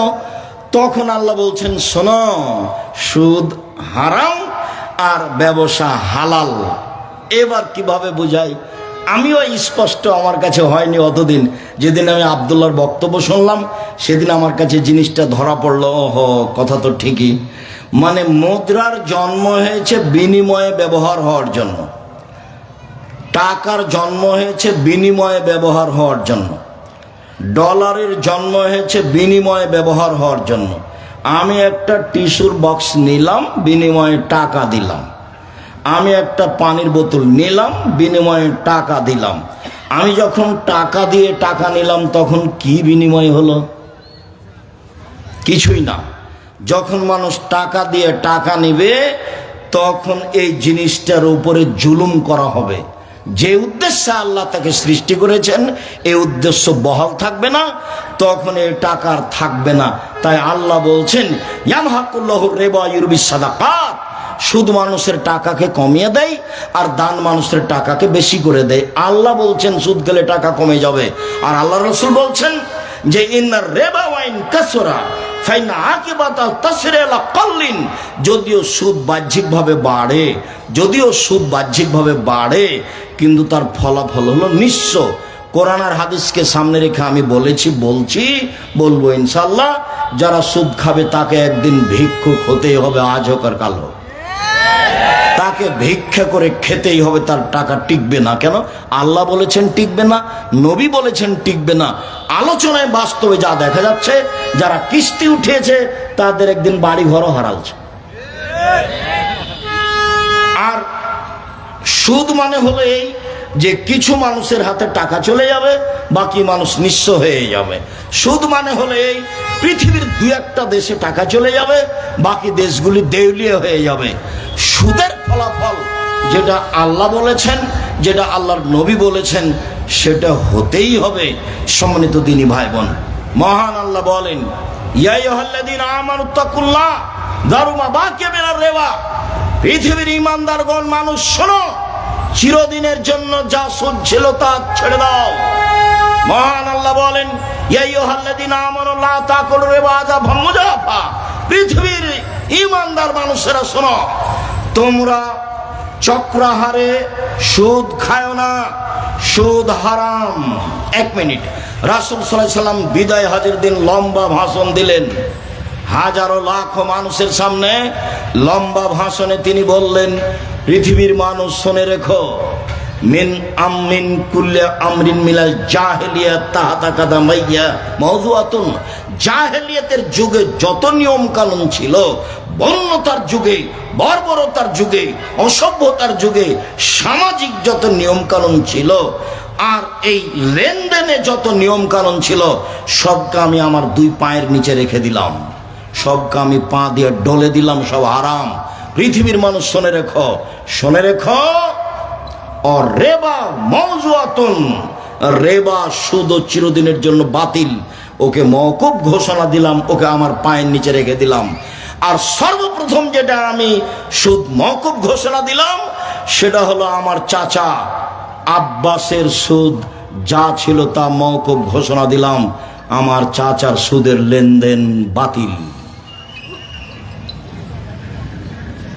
সুদকে তিনি তার পায়ের নিচে রেখে দিয়েছেন বিদায় হজের দিন। হাদিস বুখারী মুসলিম। হাদিস তো পড়ে আছে 1450 বছর থেকে। হুজুর তো কেসা কাহিনী দিয়ে কথা শেষ করলো। এই ছেলে,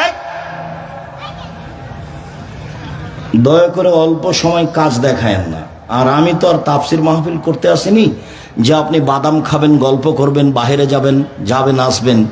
এটা আমি অপছন্দ করি। আপনি বুঝতে না পারলেও কিছুক্ষণ অপেক্ষা করবেন, আমি আপনার জন্যই এসেছি।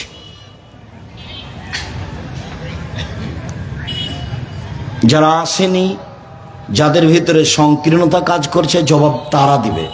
তবে আমি আপনার কাছে থাকতে চাই, আমি আপনার পরামর্শ নিতে চাই, শরীয়তের চূড়ান্ত সঠিক আপনার কাছে পৌঁছানোর জন্য আমি প্রস্তুত রয়েছি। আমি আপনার ঘরের মানুষ। আমার মনে বড় সাধ, আমি এই দেশের মাটিতে উন্নত মানের প্রতিষ্ঠান গড়ব ইনশাআল্লাহ, যেখানে ছেলে মেয়ে বাংলা, ইংরেজি, আরবি উন্নত মানের শিক্ষা অর্জন করে জাতির অন্যায়ের বিরুদ্ধে লড়বে। মুখে কলমে মিডিয়াই লড়বে। মুখে আছি, কলমে আছি, মিডিয়াই আছি, থাকবো ইনশাআল্লাহ। আপনি দেখেন না, জামিয়া সালাফে কালকে দেখতে আসেন রাজশাহীতে ডাঙ্গিপাড়া, 50 বিঘা জমির উপরে ছেলেদের অংশ। তানোরে যেটা আছে মেয়েদের 60 থেকে 70 বিঘা। রূপগঞ্জ, নারায়ণগঞ্জ, ঢাকা, পূর্বাচলে আছে প্রায় 100 বিঘা জমির উপরে। 5000 ছেলে মেয়ে পড়াশোনা করে, 5000। 300 জন শিক্ষক শিক্ষিকা আছেন, প্রতি মাসে বেতন লাগে 40 লক্ষ। কিভাবে চলে তা আমার জানা নেই। আমি ব্যবসায়ী নই, আমরা গ্রামের মানুষ, দেবীনগরের মানুষ। আমার আব্বা সাধারণ কৃষক। শিক্ষক জানে না কিভাবে জামিয়া সালাফিয়া চলে, ছাত্র তো জানার কোনো প্রশ্নই আসে না। রসিদ বই বাহিরে ব্যবহার হয় না, ওটা নিষেধ আছে। সৌদি আরবের শিক্ষক, ইন্ডিয়ার শিক্ষক, দেশের শিক্ষক, দেশ বিদেশের শিক্ষকদের ভরা জামিয়া সালাফিয়া। আমার মনে বড় সাধ। আমি আপনাকে শুধু মুখে বলতে চাইনি, আমি চেয়েছি কলমে, আমি চেয়েছি মিডিয়ায়, আমি চেয়েছি বাস্তব আপনার মুখে। আমার মৌলিক লক্ষ্য, আপনাকে আমি পরকালমুখী করতে চাই। আপনার ছেলে মেয়েকে আমি শিরক থেকে বাঁচাতে চাই। আপনার ছেলে মেয়েকে আমি প্রতারণা, ধোঁকা থেকে বাঁচাতে চাই। আপনি কি বুঝেছেন তা আমার বুঝে আসে না। আমি যেটুকু বুঝেছি তা আপনি ভুল বুঝেছেন। আপনি যখন আপনার ছেলে ভালো রেজাল্ট করেছে, তখন আপনি ক্লাস 10-এ 4 জন প্রাইভেট মাস্টার দিয়েছেন, জেনে ছেলে ভালো রেজাল্ট করে ওকে ইঞ্জিনিয়ার বানাতে হবে। ঠিক আছে, ভালো কথা। এবার যখন ইন্টার পাস করেছে, বিশ্ববিদ্যালয়ে ভর্তি হবে, তখন সাবজেক্ট প্রতি 1টা করে মাস্টার দিয়েছেন। তো এবার ভালো রেজাল্ট করেছে, বিশ্ববিদ্যালয়ে ভর্তি হয়ে যায়, বিশ্ববিদ্যালয়ে ভর্তি হয়েছে, ভালো কথা। ভালো রেজাল্ট করেছে, বড় ডাক্তার, পিজি হাসপাতালের ডাক্তার, মাসে 3 লক্ষ টাকা বেতন, এটাও ভালো। আচ্ছা ভালো, কিন্তু আপনি কি কখনো দেখেছেন কয়টা প্রেসক্রিপশন লিখেও, কেন লিখে, কার ওষুধ লিখে? আপনি যে টাকা পয়সা করে খরচ করে এগুলো করলেন, আর সেদিন তো আপনার বাড়িতে আসলো, আপনার চোখের সামনেকার ঘটনা। বাড়িতে যখন আসলো, তখন গাড়ি থেকে নামলো, তখন আপনি দেখলেন দাড়ি চাঁচা আছে, গলায় টাই আছে, প্যান্টটা এখনো নিচে আছে, হাতে সিগারেট আছে, এই অবস্থায় গাড়ি থেকে নামলো। একটু পরে বৌমা গাড়ি থেকে নামলো, গায়ে হালকা হালকা কাপড় আছে। একটু পরে নাতনি পুতিন গাড়ি থেকে নামলো, গায়ে কাপড় নেই বললেই চলে। একটু পরে দেখা গেল গাড়ির পিছন দিকে কুকুর আছে। আপনি বলেন আপনার টাকা পয়সার অবস্থা কি? আমি যেটা বুঝেছি সেটা হলো চাঁপাইনবাবগঞ্জের ভাষাতে আমও গেল, ছালাও গেল, কাঁদতে কাঁদতে দুই চোখও গেল। এইটা আমি বুঝেছি আমি চাঁপাইনবাবগঞ্জের মানুষ হিসাবে। আর যদি আপনি শিক্ষিত মানুষ হিসেবে বুঝতে চান, তখন আমি বলেছি ওই যে বলল বাবু মাঝি চাঁদ কেন বাড়ে কমে রে, আমি কি তা বলতে পারি? ও দেখি তোর জীবন চারা নাই মিছে, এই পারিস সেই পারিস না, দেখি তোর জীবন আটা নাই মিছে। মাঝি এই পারিস সেই পারিস না, দেখি তোর জীবন 12 আনায় মিছে। একটু পরে বাতাস উঠেছে, নৌকা হিলে উঠেছে। এখন মাঝি বলছে বাবু সাঁতার জানো বাবু? তখন বাবু বলছে না রে মাঝি, না আমি তো সাঁতার জানি না। তখন মাঝি বলছে এখন দেখি তোমার জীবন 16 আনায় মিছে। এখন বাপ বেটা জীবন বের করে নিয়ে আসেন। দুঃখিত আমি আপনাকে কষ্ট দিতে চাইনি। আপনার পাশে ছেলে বসে থাকে, দুই কানে তার ইয়ারফোন লাগা আছে, ইন্ডিয়ার গান চলছে, জবাব আমি দেব? জবাব আমি দেব কেন? আপনি দেন। আপনাকে আল্লাহ রাসূল দায়িত্বশীল করেছেন। আপনার ছেলের হাতে সবসময় বড় মোবাইল থাকে, ভূমিকম্প তো হবেই। ভূমিকম্প তো স্বাভাবিক ব্যাপার। আল্লাহ রাসূল বলছেন যে 3টা পাপের কারণে 3টা বিপদ নেমে আসে। আমার উম্মতের উপরে 3টা পাপের কারণে 3টা বিপদ নেমে আসবে। আমার উম্মতের উপরে 3টা পাপের কারণে 3টা বিপদ নেমে আসবে। বিপদ 3টা। 1, ভূমিকম্প হবে, খাসফুন। 2, আকার আকৃতি পরিবর্তন হবে, মাসখুন। সন্ধ্যায় থাকবে মানুষ, সকালে হবে শোর, বানর। আমি এ কথা বলিনি, এ কথা মুহাম্মদ সাল্লাল্লাহু আলাইহি সাল্লাম বলেন। আমার উম্মত সন্ধ্যায় থাকবে মানুষ, সকালে হবে শুকুর, বানর। 3, কাজফুন, সমস্যা নেমে আসবে। যেখানে যাবে সেখানেই ঝামেলা। কোর্ট কাচারি, অফিস আদালত, মসজিদ মাদ্রাসা, গ্রামে সব জায়গাতে কেউ কাউকে মানে না, শুধু হইচই, সমস্যা নেমে আসবে। 3টা পাপের কারণে 3টা বিপদ নেমে আসবে। 1, ভূমিকম্প হবে। 2, সকালে সন্ধ্যায় থাকবে মানুষ, সকালে হবে শোর, বানর। 3, সমস্যা নেমে আসবে। পাপ 1, এজা সারেবুল খমুরা, যখন বিড়ি তামাক জর্দা সিগারেট গুল নেশাদার দ্রব্য খাবে, পান করবে, তখন এই 3টা বিপদ নেমে আসবে। 2, জাহারাতিল কায়নাত, মেয়েরা যখন নাচবে, তখন এই 3টা বিপদ নেমে আসবে। সব মোবাইলে মেয়ে নাচে, সব দোকানে মেয়ে নাচে, সব বাড়িতে মেয়ে নাচে, প্রায় সব মোবাইলে মেয়ে নাচে। মেয়ের হাতে মোবাইল আছে, আপনার ছেলের হাতও আছে। দুঃখিত, আপনাকে আমি কষ্ট দিনে, আপনার হাতও আছে, আপনার স্ত্রীর হাতে আছে। এই বাড়িটা হচ্ছে জেনার বন্যা। বন্যা কিসের? জেনার একবারে শয়লা বন্যা চলছে বাড়ির উপর দিয়ে। সবার হাতে ল্যাংটা মেয়ে নাচছে। রাসূল সাল্লাল্লাহু আলাইহি সাল্লাম বলছেন আইনানে তাজনিয়ানে জেনা হমান নাজর, 2 চোখের জেনা হচ্ছে চোখ দিয়ে দেখা। রাসূল সাল্লাল্লাহু আলাইহি সাল্লাম বলেন আল ওজনানে জেনা হল ইস্তেমাও, 2 কানের জেনা হচ্ছে কান দিয়ে শোনা। রাসূল সাল্লাল্লাহু আলাইহি সাল্লাম বলেন ওয়াল ইয়াদ জেনা হাল বাতস, হাতের জেনা হচ্ছে হাত দিয়ে ধরা। রাসূল সাল্লাল্লাহু আলাইহি সাল্লাম বলেন রিজল জেনা হাল মাসি, পায়ের জেনা হচ্ছে এই পথে চলা। জেনাল কাল তাতামানা তাস্তাহি, অন্তরের জেনা হচ্ছে পরিকল্পনা করা। জেলাল লিসান উৎক, জিহ্বার জেনা হচ্ছে মুখে কথা বলা। সব জেনা। এবার আপনি একটু বসে সুন্দর করে ঠান্ডা হয়ে চিন্তা করেন, আপনার বাড়ির অবস্থা, আপনার টিভির অবস্থা, আপনার মোবাইলের অবস্থা, আপনার মেয়ের মোবাইলের অবস্থা, আপনার ছেলের মোবাইলের অবস্থা। দুঃখিত, যেটা এতক্ষণ পর্যন্ত বললাম যে আমও গেল, ছালাও গেল, কাঁদতে কাঁদতে 2 চোখও গেল, এখন তার চেয়ে অবস্থা খারাপ। সেটা কি? সেটা যেটা আল্লাহ বলেছেন। আল্লাহ কি বলেছেন? আল্লাহ বলেছেন বুঝেও বুঝে না ওরা, অন্তর আছে বুঝে না, দেখেও দেখে না ওরা, চক্ষু আছে দেখে না, শুনেও শোনে না ওরা, কান আছে শোনে না। উলায়েকা কালানাম, তারা পশু প্রাণীর মতো, তারা গরু ছাগলের মতো, তারা কুকুর শিল্পের মতো, বালুম মাজার, বরং তার চেয়ে খারাপ। এই কথা আল্লাহ বলছে।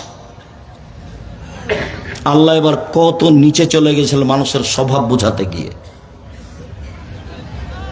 ওরা তো বুঝে, অন্তর আছে, ওরা তো দেখে, চক্ষু আছে, ওরা তো শুনে, কান আছে, তারপরেও তারা কুকুর শ্রীগারের মতো, গরু ছাগলের মতো, বরং তার চেয়ে খারাপ। খারাপই তো অবশ্যই। কোন দিক দিয়ে আপনি নিজেকে বাঁচাবেন? আপনার ছেলে ভালো, এটা আমিও মেনে নিলাম, তো ভালোর ফলাফল কি সেটা আপনি দেখবেন। বাপ হিসাবে জন্ম আপনি দিয়েছেন, আপনি পিতা, জবাব আপনাকে দিতে হবে। এই কথা আমি বলিনি, এই কথা মুহাম্মদ সাল্লাল্লাহু আলাইহি সাল্লাম বলেন। তিনি বলেন, কুল্লুকুম রাইন কুল্লুকুম মাসউলুন রাইতিহি, প্রত্যেক মানুষ নিজ নিজ দায়িত্বশীল, দায়িত্ব সম্পর্কে জবাব দিতে হবে। তিনি বলেন, অল ইমামুল নাস রাইন মাসউলুন রাইতিহি, যারা দেশের নেতা, যারা দেশের সরকার, যারা দেশের বিভিন্ন সমাজে দায়িত্ব পালন করে, তাদেরকে তার দায়িত্ব সম্পর্কে জবাব দিতে হবে।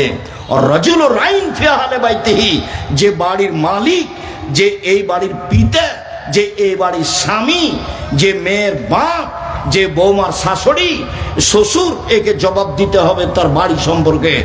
জবাবে পরাজয় হলে ফলাফল খারাপ হবে। এবার তিনি আরো নিচে এসে বলছেন, ওয়াল মারাতু রায়াতুন ফি বাইতি যাওজিহা, আপনার স্ত্রী, চাঁপাইনবাবগঞ্জের ভাষাতে গীতাইন, বৌমার শাশুড়ি, মেয়ের মা, আপনার স্ত্রী, এই বাড়িতে যা কিছু ঘটছে সব তাকে জবাব দিতে হবে। হাদিস বুখারী মুসলিম। এবার তিনি আমাদের কাজের মেয়ে রাখাল কিষানের কাছে চলে আসলেন। ওয়াব্দুর রাজুল রাইন মাসউলুন রায়াতিহি, যে বাড়ির দাস দাসী কাজের মেয়ে, তার কাজ সম্পর্কে বিচার মাঠে জবাব দিতে হবে। সম্মানিত দিনী ভাই বোন, রাসূল সাল্লাল্লাহু আলাইহি সাল্লাম আফসোস করে বলে গেছেন, পৃথিবীর মানুষ, আমি জাতির সামনে আফসোস করে গেলাম। এক, আমার উম্মত গোপন পাপে লিপ্ত হবে, এটাই আমার আশঙ্কা। পৃথিবীর মানুষ শুনে রেখো, আমার উম্মত গোপন পাপে লিপ্ত হবে, এটাই আমার আশঙ্কা। তিনি বলছেন, পৃথিবীর মানুষ শুনে রেখো, আমার আফসোস জাতির সামনে। এক, আইম্মাতাম মুজিল্লিন, ভ্রান্ত হুজুর, হুজুর হবে ভ্রান্ত, এটা আমার আফসোস। দুই, সাতালতাহিকু কাবাইলু মিন উম্মতি বিল মুশরিকিন, আমার উম্মত হিন্দুদের সাথে মিশে যাবে, এটা আমার আফসোস। ভাইজান, বিবাহতে ওই বাজনা কার বাড়িতে হতো আগে? হিন্দুদের বাড়িতে হতো না? আমাদের পাড়ার ছেলে মেয়ে দৌড়ে যেত না সেখানে? তো এখন তো দেখি আমাদের বাড়িতে হচ্ছে। রাসূল সাল্লাল্লাহু আলাইহি সাল্লাম বলছেন, আমার উম্মত হিন্দুদের সাথে মিশে যাবে। তিন, সাতাবুদু কাবাইলু মিনাল আওসান, আমার উম্মত মূর্তি পূজা করবে, মূর্তিকে ভালোবাসে। ঢাকায় এক লোকের কাছে গেছি, তো বলছে, ভাইজান, আমি আমার মাকে খুব ভালোবাসি, সেই জন্য আমার মায়ের ছবিটা সুন্দর করে কাঠ দিয়ে সাজিয়ে ঘিরে রেখেছি। তো বলছে, আপনি কুসন্তান। যেমন আমাকে বলেছে, আমি বলেছি আপনি কুসন্তান। চোখ ছানা বড়া, বলেন কি আপনি? আমি কুসন্তান মানে? জি, আপনি অশিক্ষিত সন্তান, আপনি কুসন্তান। কষ্ট পেলেন ভাইজান? তা বলছেন, কষ্ট পেলেন? আমার কিছু করার নেই। যেদিন আপনার মা মারা গেছিল, সেদিন আপনি মাকে কবর দিয়ে এসে বাড়িতে ঢুকে পাসপোর্ট সাইজের ছবিটা এভাবে ছিঁড়ে ফেলে দিয়ে কবরের পাশে গিয়ে বলতেন একটু, আল্লাহ, কিছুই যদি না জানেন তো বলতেন, আল্লাহ, আমার মার কিছু ভুল ত্রুটি থাকলে তুমি মাফ করো। আমি তার সন্তান হিসাবে বলছি, আমি তার নামে কিছু দান করি, তুমি আমার মাকে মাফ করো, তুমি তার কবরটা প্রশস্ত করো, তুমি তার কবরটা আলোকিত করো। তখন আপনি হতেন সুসন্তান। তো যারা কবরে ফুল চড়াচ্ছে, তারা কবরের কি করছে বলেন তো দেখি? ওর কবরের ফুল চড়াটা আর ওই বেগম রোকেয়ার ওই একে পর্দার উপরে লাথি মারাকে, দুটো আমার একসাথে মনে পড়ে। কথার কথা, ঘটনা পাটনার হতে পারে, আপনার এই স্টেশনের নয়। তো আমি এই স্টেশনের কথা দিয়ে বলছি যে চাঁপাইনবাবগঞ্জের বেশ কিছু পর্দাশীলা মহিলারা হজে যাবে। তো মাওলানা ইহসানুল্লাহ সাহেব আহলাদিস মানুষকে সঠিক আকীদায় হজ করান, ওনারই কাফেলায় আছি আমরা, কয়েকবার আমি গেছি। তো এখন এখানে তার মাহারাম যারা, তারা পর্দা বেশি করে, তো ওদেরকে চাদর দিয়ে ঢেকে দিয়েছে। তাহলে তোমরা থাকো, আমি আসছি। এবার স্টেশন মাস্টার প্ল্যাটফর্মে কি আছে তা খুঁজছে, দেখছে এখানে কি ব্যাপার, বস্তা নাকি? তখন পা দিয়ে লাথি মারছে, কিসের বস্তা এগুলো? এগুলো কিসের বস্তা? বেগম রোকেয়া দেখাচ্ছে। আপনার কাছে বেগম রোকেয়া শিক্ষিতা, আমার কাছে নয়। আমি কোনোদিন এক পয়সা দাম দিতে পারিনি, দুঃখিত, আপনাকে আমি কষ্ট দিতে আসিনি। কবি নজরুল বলেছেন, মসজিদের পাশে কবর দিও ভাই, এই গুনাহগার গোরা যাতে পাইবে রেহাই। কবি নজরুল ইসলাম বলেছেন, কবরের পাশে কেন? আপনার কবর যদি কাবা ঘরের ভিতরে ঢুকিয়ে দেওয়া হয়, এক পয়সা লাভ হয় না। কর্ম কর্মই, বিচার বিচারই। উমরের বিচার আর আপনার বিচারে 19-20 হবে না। বিচার বিচারই, ভুল হিসাব। আরে ঠাকুর বাঙালিদের শত্রু, ঠাকুর বিশ্ববিদ্যালয়ের শত্রু, ঠাকুর মুসলমানের শত্রু, ঠাকুর জাতির শত্রু। যেদিন মুসলমান ইংরেজদের হাতে নির্যাতিত জেল হাজতে, সেদিন ঠাকুর লন্ডনে মুচ পাকায়। সেই ঠাকুরের গান আমার ছেলে বলে, আমি এই বিদ্যাকে স্বীকৃতি দিইনি। জাতির যদি রাস্তাঘাট করে দিতে না পারি, জাতির যদি স্কুল কলেজ করে দিতে না পারি, জাতিকে চূড়ান্ত সঠিক ধর্ম দিতে পারবো ইনশাআল্লাহ। ধর্মের ব্যাপারে জাতিকে ফাঁকি দিয়ে পরকাল হারাতে রাজি নই। ঠাকুরকে সরিষা সম পরিমাণ সম্মান দিতে রাজি নই। ঠাকুর আমার জাতীয় শত্রু, ঠাকুর মুসলমানের শত্রু, ঠাকুর বাঙালিদের শত্রু, ঠাকুর ঢাকা বিশ্ববিদ্যালয়ের শত্রু। মুসলমান যেদিন ইংরেজদের হাতে নির্যাতিত, সেদিন ঠাকুর লন্ডনে মুচ পাকায়। হিসাব হয় না আপনার? তার গান আমার ছেলে দিন রাত বলে, ও কালিমা তোমার আকাশ, ও কালিমা তোমার বাতাস। কালিমার বাবার আকাশ, কালিমার বাবার বাতাস, এটা হতে পারে? ও আমাকে 5,000 কোটি টাকার মামলা করেছে আমার বিরুদ্ধে, ওই এতে সিলেট কোর্টে। আমি কি করেছি? ঠাকুরের নিন্দা করেছি, মানহানির মামলা। আমি দাঁড়িয়েছি কোর্টে কাঠগড়াই, তো আমাকে জজ বলছে, আপনি পিস টিভির আলোচক? জি। তো ঠিক আছে, আপনার মামলা আমি খারিজ করে দিলাম। প্রথম দিনই আমাকে জিজ্ঞাসা করলেন, আপনি পিস টিভির আলোচক? বলেছি, আপনার মামলা খারিজ। আর যেদিন আমি সুনামগঞ্জ সিলেটে উপস্থিত হলাম, 1,000 কোটি টাকার মামলা, ঘটনা এটাই। এইবার আমি যখন কাঠগড়ায় দাঁড়িয়েছি, জজ তখন বলছেন যে মামলা নিয়ে আপনার সাথে আমার কোনো কথা নেই। মামলার নথিটা এইভাবে উল্টে ধরলেন, ধরে বলছেন যে আপনি এই জন্য কাঠগড়ায় এসেছেন এটা আমার মনে হয় না।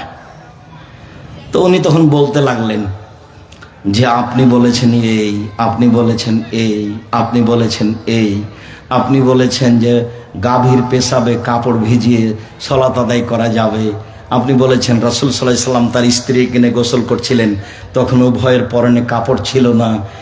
এই সব কারণে আপনাকে কোর্টে আসতে হয়েছে।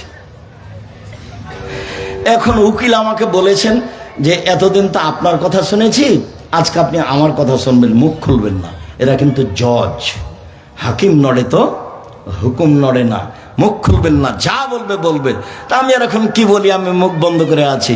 ও 14 মিনিট কথা বললো, এটা সব কিছু নিয়ে মামলার কোনো কথা নাই, যান আপনাকে ইয়ে দিয়ে দিলাম, কি ওকে বলে, জামিন দিয়ে দিলাম। এর সামনে যারা ছিল তারাকে সাবধান করে দিল, ওনার সাথে আপনারা কেউ কথা বলবেন না। সম্মানিত দিনী ভাই বোন, বলছিলাম সুদ মহাপাপ।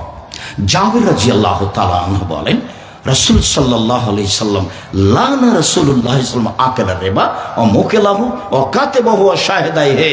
যে সুদ খায় সে অভিশাপ, যে সুদ দেয় সে অভিশাপ, যে সুদ লেখে সে অভিশাপ, যে সাক্ষী থাকে তার উপরে অভিশাপ। সবাই সমান, সুদদাতা, সুদ গ্রহীতা, সুদের সাক্ষীদাতা, সুদের লেখক, সবাই সমান। সবার জন্য জাহান্নাম অপেক্ষা করছে। আল্লাহ রাসূল বলছেন, কুল্লু কারজিন যারা নাফাদান ফালাহু রিবা, প্রত্যেক ঋণ যেটা সুদ নিয়ে আসে, বর্ধিত কিছু নিয়ে আসে, সেটাই সুদ। সম্মানিত দিনী ভাই বোন, জাবের রাদিয়াল্লাহু তাআলা আনহু বলেন, রাসূল সাল্লাল্লাহু আলাইহি সাল্লাম বলেছেন, আয-যাহাবু বিয-যাহাব, স্বর্ণের বিনিময়ে স্বর্ণ, অল ফিজ্জা বিল ফিজ্জা, রূপার বিনিময়ে রূপা, অশাইর বিশাইর, জবের বিনিময়ে জব, অল বুররু বিল বুর, গমের বিনিময়ে গম, অল মিলহু বিল মিলহ, লবণের বিনিময়ে লবণ, মিসলান বে মিসলিন, সমান সমান, এদান বে এদিন, নগদ নগদ, সমান বে সমান, সমান সমান। ফালা তুসিফু, কমবেশ করো না, কমবেশ করো না, এটাই হবে সুদ। কমবেশ করো না, এটাই হবে সুদ। আবু সাঈদ খুদরি রাদিয়াল্লাহু তাআলা বলেন, যা বেলালুন বেতামারিন বারনিন, খুব দামি খেজুর নিয়ে বেলাল আসলেন মদিনায়। আল্লাহ রাসূল বলেন, মা হাজা বেলাল, এসব খেজুর কেমন? তখন বেলাল রাদিয়াল্লাহু তাআলা বলছেন, ইনদানা তামারুন রাদিয়ুন, আল্লাহর নবী আমার কাছে এই কি কিট, আমাদের যেগুলো আম বিক্রি করে না, ফেলে দেয়, সেগুলোর নাম কি? কিট আম। আল্লাহ রাসূল আমাদের কাছে কিছু কিট খেজুর ছিল যেগুলো ফেলে দেওয়ার মতো, সেগুলো দিয়ে কি করেছি, বেতো সাইন বেসাইন, 2 সা দিয়ে 1 সা নিয়েছি, 5 কেজি দিয়ে 2.5 কেজি নিয়েছি, 5 কেজি দিয়ে 2.5 কেজি নিয়েছি। তখন আল্লাহ রাসূল বলছেন, ও আইনুর রেবা, আইনুর রেবা, এটাই হচ্ছে আসল সুদ, এটাই হচ্ছে নগদ সুদ, এটাই হচ্ছে আসল সুদ। করেছো কি তোমরা? যদি চাও যে ভালোটা নিতে হবে, তামারা এটা খেজুর বিক্রি করে দাও, এই টাকা দিয়ে ভালোটা কিনো, এটা পরিবর্তন করে নিয়ে আসো না, এটাই হলো সুদ। একদিন সাহাবীগণকে জিজ্ঞাসা করছেন, শোনো, যেগুলো খেজুর বাড়িতে আছে শুকা, আর যেগুলো গাছে আছে ওগুলো নামালে কি শুকালে ওজন কমে যাবে? তখন সাহাবীগণ বলছেন, হ্যাঁ, ওটা শুকালে তো ওজন কমে যাবে। শোনো শোনো শোনো, তাহলে বাড়িরটা দিয়ে গাছেরটা বিক্রি হবে না, বাড়িরটা দিয়ে গাছেরটা বিক্রি হবে না। কেন হবে না ভাইজান? গাছেরটা শুকালে কি হবে? ওজন কমে যাবে। তাহলে এখন যদি সমান সমান নেওয়া হয় তাহলে পরবর্তীতে কি হয়ে যাবে? একটা বেশি হয়ে গেল, একটা কম হয়ে গেল। আল্লাহ রাসূল বললেন এটা সুদ, সুদ চিরদিনের জন্য হারাম। সম্মানিত দিনী ভাই বোন, রাসূল সাল্লাল্লাহু আলাইহি সাল্লাম বলছেন, ইয়াতি আলান নাসে জামানুন লা ইয়াবুলিন নাস মা খাজা মিনহা মিনাল হালাল আমিরাল হারাম। অচিরেই মানুষের উপরে এমন একটা সময় চলে আসছে, মানুষ বিবেচনা করবে না এই টাকা বৈধ না, এই টাকা অবৈধ, চাকরিকে হিসাব করবে না, টাকা উপার্জনকে হিসাব করবে না, পরোয়া করবে না সেটা বৈধ না অবৈধ, শুধু খালি অঙ্ক কষলেই টাকা চলে আসে। অথচ টাকা আসার পথ 4টা: 1 দিন মজুরি, 2 চাকরি, 3 জমি চাষ, 4 ব্যবসা। যদি ব্যবসা পার্টনারে হয়, 2 জন মিলে যদি ব্যবসা করেন তাহলে তৃতীয় জন আল্লাহ, যদি 4 জন মিলে ব্যবসা করেন 5ম জন আল্লাহ, যদি 10 জন মিলে ব্যবসা করেন 11তম আল্লাহ। ব্যবসা চলতে চলতে কেউ যদি কাউকে ঠগিয়ে 10 টাকা সরিয়ে নেয়, তখন আল্লাহ বলবেন যে তোমরা থাকো, আমি গেলাম। তখন মারামারি লেগে যাবে, মামলা হয়ে যাবে, বাস টাকা পয়সা শেষ। জি, কামের মধ্যে নেই। তখন আল্লাহ রাসূল আর একটা বললেন, ঠিক আছে একাই ব্যবসা করো। আত্তাজির আসাদুকাল আমিন, সত্যবাদী বিশ্বস্ত ব্যবসায়ী যারা, তারা বিচারের মাঠে নবীদের সাথে থাকবেন, তখন আর পার্টনারে নয়। একাই ব্যবসা করেন, সবচেয়ে ছোট ব্যবসায় চলে আসেন, সেটা কি আব্দুল রাজ্জাক সাহেব? সেটা চকলেট। আমি চকলেটের কথা বলিনি, আমি বলি সেই জন্য বলছি। কলা, লোন নেওয়া লাগবে না, টাকা পয়সা বেশি হতে কতদিন সময় লাগবে? 30 থেকে 35 বছর। একদিনই আপনি কলিকাতায় হিরোইন কিনলেন, ঢাকায় বিক্রি করলেন, কোটি টাকার মালিক হয়ে গেলেন, এর নাম ব্যবসা নয়। ভুল হিসাব, এর নাম ব্যবসা নয়। ব্যবসা রিক্সে চলে, ব্যবসা করে খেতে হবে, ছোট ঘর বড় হোক, এটা আপনি মাথায় শক্তভাবে নেন। আল্লাহ রাসূল বলছেন, শোনো, ব্যবসায় মিথ্যা কথা চলে আসে, কসম চলে আসে, ফাসুবহুবি সাদকা, মাঝে মধ্যে দান করে দাও। সম্মানিত দিনী ভাই বোন, ব্যবসা করলে নবীর সাথে থাকা যাবে। এইটা কেন? এটা কেন জানেন? ব্যবসা করলে অসহায় মানুষকে সহযোগিতা করা যায়। দিন মজুর তো সন্ধ্যায় টাকা শেষ হয়ে যায়, ফকিরকে কি দিবে? ও যে চাকরি করে তার 25 দিনে শেষ হয়েছে, ও ফকিরকে মা বলেছে, বেটা এ মাসে কিছু টাকা দিও, বেটা বাড়িতে খুব জরুরি। আচ্ছা ঠিক আছে মা, দেখি, পারলে চেষ্টা করব, দেখবো। তো 25 দিন টাকা শেষ হয়েছে, আরো ঝামেলা লেগে গেছে, তখন আরো আগে শেষ হয়ে গেছে। আম্মা তাহলে এ মাসে হলো না, দেখি চেষ্টা করবো, একদিনও দিতে পারলো না, বয়স শেষ। আর জমি চাষ তো কিছু করতে পারবে না, পুরোভাবে হিসাব করলে লস হবে, তাই না ভাইয়া? খুব অক্ষরে অক্ষরে যদি জমি চাষ হিসাব করে তাহলে লসই হবে। তাহলে এখন টিকলো কি? ব্যবসা। ব্যবসা করবে যে সে আজ হোক আর কাল হোক অসহায় মানুষের পাশে দাঁড়াতে পারবে। শুনুন সম্মানিত দিনী ভাই বোন, বলছিলাম হজ করে জান্নাত পাওয়া যায়, জান্নাত কিনা যায় না। উমরা করে জান্নাত পাওয়া যায়, জান্নাত কিনা যায় না। সালাত আদায় করে জান্নাত পাওয়া যায়, জান্নাত কিনা যায় না। রমজান মাসে সিয়াম রোজা থেকে জান্নাত পাওয়া যায়, জান্নাত কিনা যায় না। শুনুন, তাসবিহ তাহলিল জিকির আজকার করে জান্নাত পাওয়া যায়, জান্নাত কিনা যায় না। জান্নাত কিনার একটাই পথ, সেটা হলো দান। যেটার কথা আগে কিছুক্ষণ আগে কওমি মাদ্রাসার কথা বলছিলেন, এটা হচ্ছে আপনার মাদ্রাসাটার নাম কি আমাদের? নবাবগঞ্জ দারুল হাদিস মাদ্রাসা। আমাকে প্রোগ্রামে নিয়ে আসা খুব কঠিন, 2 বছর 3 বছর 4 বছর লাগে। আমি নিজে ইনারাকে বলছি যে আপনারা যেদিন প্রোগ্রাম করবেন আমাকে ডাকিয়েন, আমি যেতে রাজি আছি। কেন? এইটাকে আমি ভালোবাসি। আমি কওমি মাদ্রাসায় নাচলে পড়েছি, দেবীনগরে কিছুদিন, তারপর নাচল, তারপর ইন্ডিয়ায়। আমার পড়াশোনাও কওমি মাদ্রাসায়, থাকা খাওয়া আজও সব কওমি মাদ্রাসায়। আমি কওমি মাদ্রাসাকে ভালোবাসি। চাঁপাইনবাবগঞ্জের যেটা আমার কাছে সবচেয়ে প্রিয় সেটা হচ্ছে দারুল হাদিস মাদ্রাসা। আপনার দানের জায়গা হবে এই জায়গা শিরক মুক্ত প্রতিষ্ঠান, বিদআত মুক্ত প্রতিষ্ঠান। আপনি দান দিয়ে জান্নাত কিনে নেবেন। আল্লাহ বলছেন, পৃথিবীর মানুষ, আমি তোমার টাকার বিনিময়ে, তোমার জানের বিনিময়ে জান্নাত বিক্রি করে দিলাম না, কিনে নাও। হজ করে জান্নাত পাওয়া যায়, কিনা যায় না। অসহায় মানুষের পাশে দাঁড়ালে জান্নাত কিনা যায়, জান্নাত পাওয়া লাগে না, কিনেই তো নিয়েছি। আল্লাহ বলেছেন, নবী বলেছেন, দানটা যেন ভালো জায়গায় হয়। বলছিলাম সম্মানিত দিনী ভাই বোন, রাসূল সাল্লাল্লাহু আলাইহি সাল্লাম বলেন, লা ইয়াদখুলুল জান্নাতা জাসাদুন গুযিয়া বিল হারাম। ওইসব শরীর জান্নাতে যাবে না যেগুলো হারাম উপায়ে বাড়ে। ওইসব মানুষ জান্নাতে যাবে না যেগুলো হারাম উপায়ে বড় হয়। জাবির রাদিয়াল্লাহু তাআলা আনহু বলেন, রাসূল সাল্লাল্লাহু আলাইহি সাল্লাম বলেছেন, লা ইয়াদখুলুল জান্নাতা লাহমুন নাবাতা মিনাস সুহতে। যেই শরীর হারাম উপায়ে বাড়ে, ছেলে মেয়ে আহাল পরিবার, এরা জান্নাতে যাবে না, এরা জাহান্নামে যাবে, এরা জাহান্নামে যাবে। হারাম উপায়ে যেটা বাড়ে তাদের ফলাফল জাহান্নাম। খাওলা আনসারী রাদিয়াল্লাহু তাআলা আনহা বলেন, রাসূল সাল্লাল্লাহু আলাইহি সাল্লাম বলেছেন, পৃথিবীর মানুষ শোনো, তোমরা পৃথিবী হলো মিঠা বস্তু, এর পিছনে লেগে পড়বা। যারা ঠিক ঠিক পয়সা ইনকাম করবে তাদের তো ভালো, আর যারা নাফসের চাহিদা অনুযায়ী, মনের চাহিদা অনুযায়ী পয়সা ইনকাম করবে, ফালাহুন্নার, তারা জাহান্নামে যাবে। আপনার টাকা আপনাকে জাহান্নামে নিয়ে যাবে। রাসূল সাল্লাল্লাহু আলাইহি সাল্লাম বলছেন, আমার উম্মত গরিব হয়ে যাবে এই ভয় আমি করি না, আমার উম্মত নিঃস্ব হয়ে যাবে এই ভয় করি না। আমি ভয় করি আমার উম্মত পৃথিবী উপার্জনের প্রতিযোগিতায় নেমে যাবে। পূর্বের লোকেরা যেমন প্রতিযোগিতায় নেমেছিল, তুহলিকুকুম কামা আহাকাতুম, আমার উম্মতকে পৃথিবীর প্রতিযোগিতা তাদেরকে ধ্বংস করে দিবে। পূর্বের লোককে যেমন ধ্বংস করেছিল, আমার উম্মত বিবেচনা করে পয়সা উপার্জন করবে না, তখন তারা জাহান্নামে চলে যাবে। এটা আমার ভয়। রাসূল সাল্লাল্লাহু আলাইহি ওয়াসাল্লাম বলেন, ইন্নাল্লাহা তাইয়্যিব, আল্লাহ হচ্ছেন পবিত্র, লা ইয়াকবালু ইল্লা তাইয়্যিবা, আল্লাহ পবিত্র ছাড়া কবুল করেন না।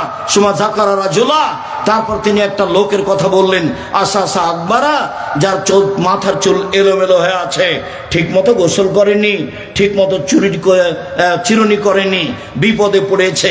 এমুদ্দে ইয়াদাইহি ইলাস সামায়ে, হাত দুটি আকাশের দিকে করে দোয়া করছে, বলছে, প্রতিপালক, আমি বিপদে পড়েছি, তুমি আমাকে উদ্ধার করো। মাতামুহু হারামুন, তার খাদ্য আছে হারাম, মাশরাবুহু হারামুন, তার পানি আছে হারাম, মালবাসুহু হারামুন, তার পোশাক আছে হারাম, গুযিবিল হারামে, তার জীবিকা নির্বাহ হারাম। আন্না ইস্তাজাবা লাহু, তার দোয়া কি করে কবুল হতে পারে? তার হজ কবুল হবে না, তার উমরা কবুল হবে না, তার সালাত কবুল হবে না, তার রমজানের সিয়াম রোজা কবুল হবে না। ও নিঃস্ব হয়ে বিচার মাঠে সোজা জাহান্নামে চলে যাবে হারাম উপায়ের কারণে। শুনুন, আল হালাল বাইয়িন, হালাল হচ্ছে স্পষ্ট, আল হারাম বাইয়িন, হারাম আছে স্পষ্ট। ও বাইনাহুমা মুস্তাবাহাতুন, দুইটার মধ্যে একটা সন্দেহযুক্ত ব্যবসা আছে, সন্দেহযুক্ত চাকরি আছে। লা ইয়ালামুনা কাসীরুম মিনান নাস, বহু মানুষ তল্লাশি চালিয়েছে, ঠিক করতে পারে না। শোনো, মান ওয়াকাফি শুবহাত ওয়াকাফিল হারামে, যে সন্দেহের মধ্যে পড়লো সে হারামের মধ্যে পড়লো। চূড়ান্ত সিদ্ধান্ত নেজার, চূড়ান্ত হারাম সেটা, চূড়ান্ত সিদ্ধান্ত নেজার, চূড়ান্ত হারাম সেটা, চূড়ান্ত সিদ্ধান্ত নেই যার, চূড়ান্ত হারাম সেটা। সন্দেহযুক্ত চাকরি ছেড়ে দিতে হবে, সন্দেহযুক্ত ব্যবসা ছেড়ে দিতে হবে। মূল জিনিস যদি বৈধ হয়, বিদেশ থেকে নিয়ে আসছেন, নিয়ে আসতে গিয়ে যেখানে যা টাকা দিতে হচ্ছে দেন, কিন্তু মূল জিনিস বৈধ হলে সব ঠিক আছে, আর মূল জিনিস বৈধ না হলে কোনোটাই ঠিক নয়। সম্মানিত দিনী ভাই বোন, বলছিলাম, সম্মানিত দিনী বোন, আপনি নিরাশা হবেন না, আপনার জন্য জান্নাত সহজ। সম্মানিত দিনী বোন, কথা বলছো কেন? আপনি আমার দিনী বোন, আপনাকে আমি অনেক অন্তর থেকে ভালোবাসি, পরকাল কামনা করে আপনার জন্য। আপনি বলে মনে করবেন যে আব্দুর রাজ্জাক সাহেব আমাদের কষ্ট দেন, আমি কি করতে পারি? আল্লাহ রসুল বলছেন মহিলারা শয়তানের বেশ ধরে আসে, মহিলারা শয়তানের বেশ ধরে যায়। নেন এবার, এটা আমি বললাম? মহিলারা শয়তানের বেশ ধরে আসে, মহিলারা শয়তানের বেশ ধরে যায়।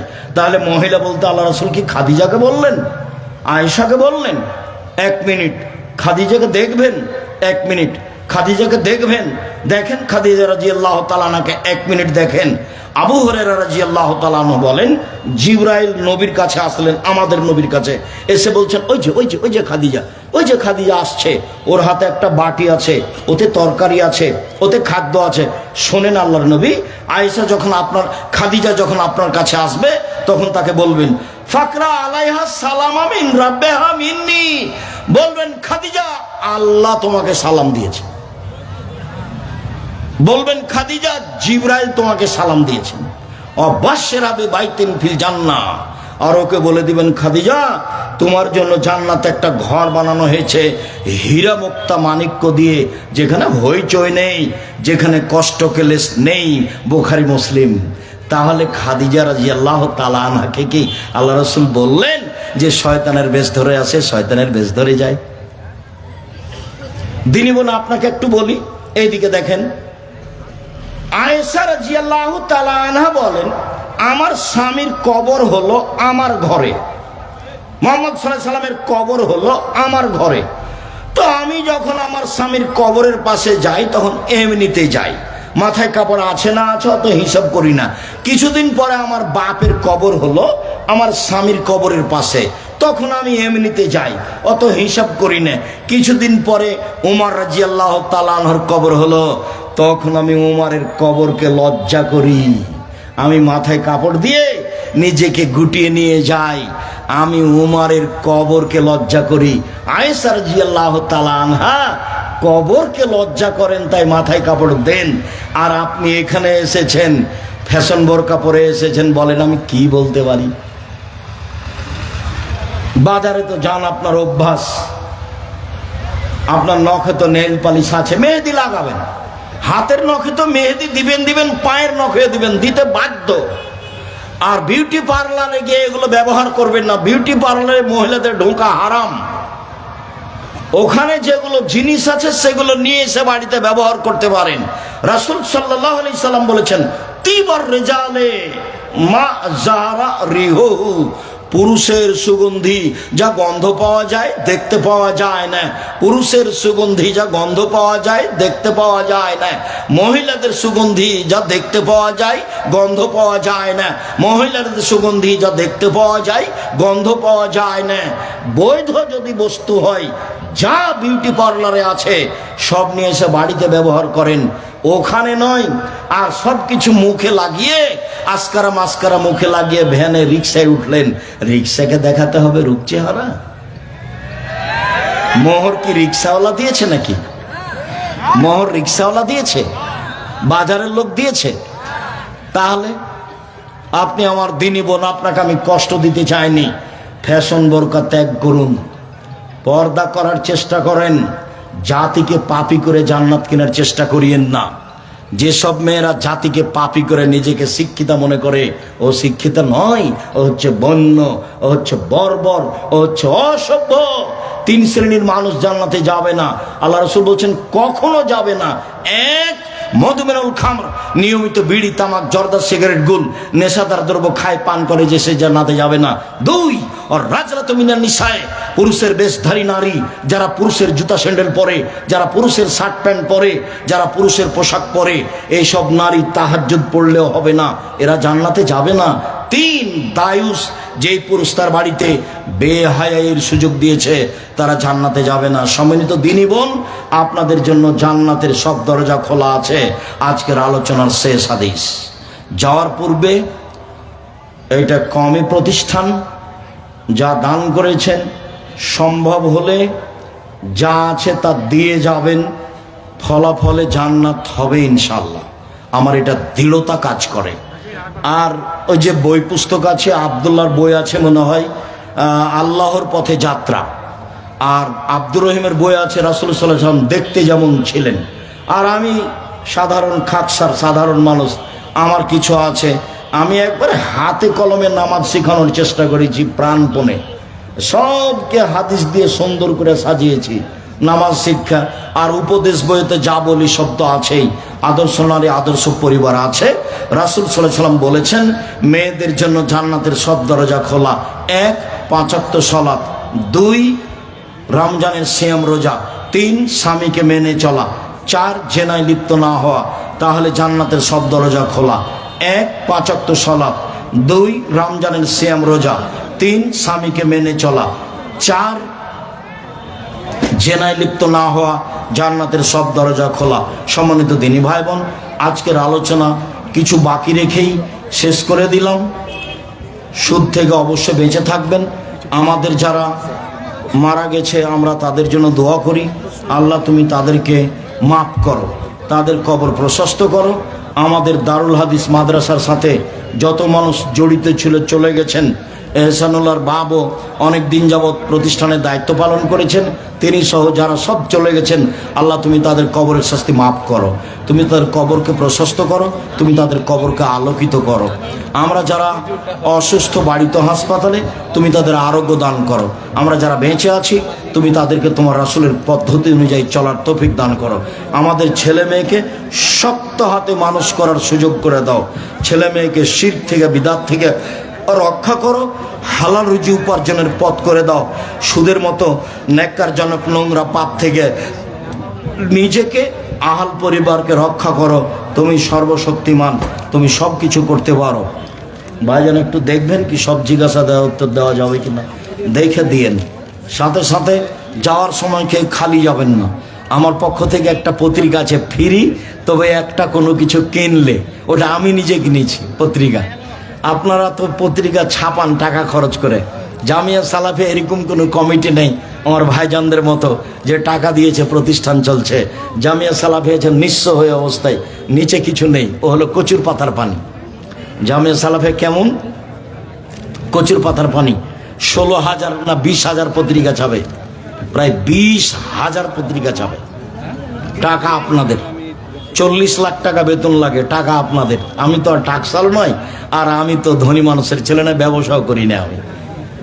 তো টাকা দেন আপনারা, সুবিধা ভোগ করবেন আপনারা, এটা আমার আন্তরিক জোরালো দাবি। কেউ খালি হাতে যাবেন না। আমার দিনী বোনদের বলছি, আদর্শ নারী আদর্শ পরিবার।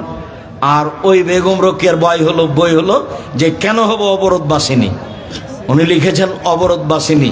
রংপুরের এক মহিলা লিখেছে কেন হব অবরোধবাসিনী। আমরা তো অবরোধবাসিনী নই, আমরা তো বাইরে যেতে পারি, হজ করতে যেতে পারি, উমরা করতে যেতে পারি, প্রয়োজনে আত্মীয় স্বজনের বাড়ি যেতে পারি।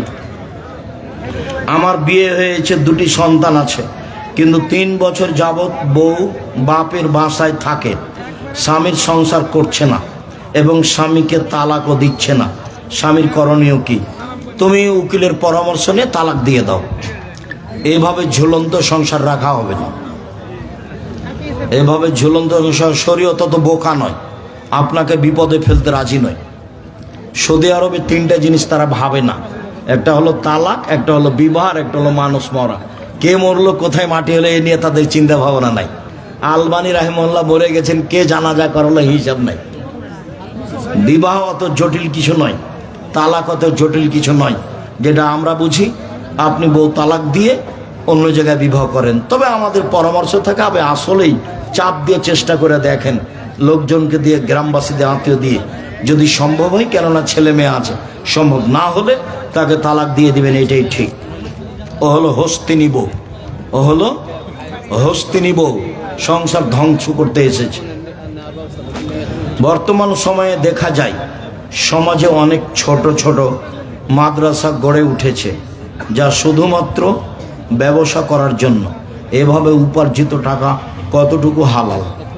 যদি লক্ষ্য উদ্দেশ্য ভালো থাকে, সত্যিই ছেলে মেয়েকে শিক্ষা দিব, এরকম পথঘাট থাকে, তাহলে সেটা ঠিক, অন্যথায় এই পরিকল্পনা হারাম হবে।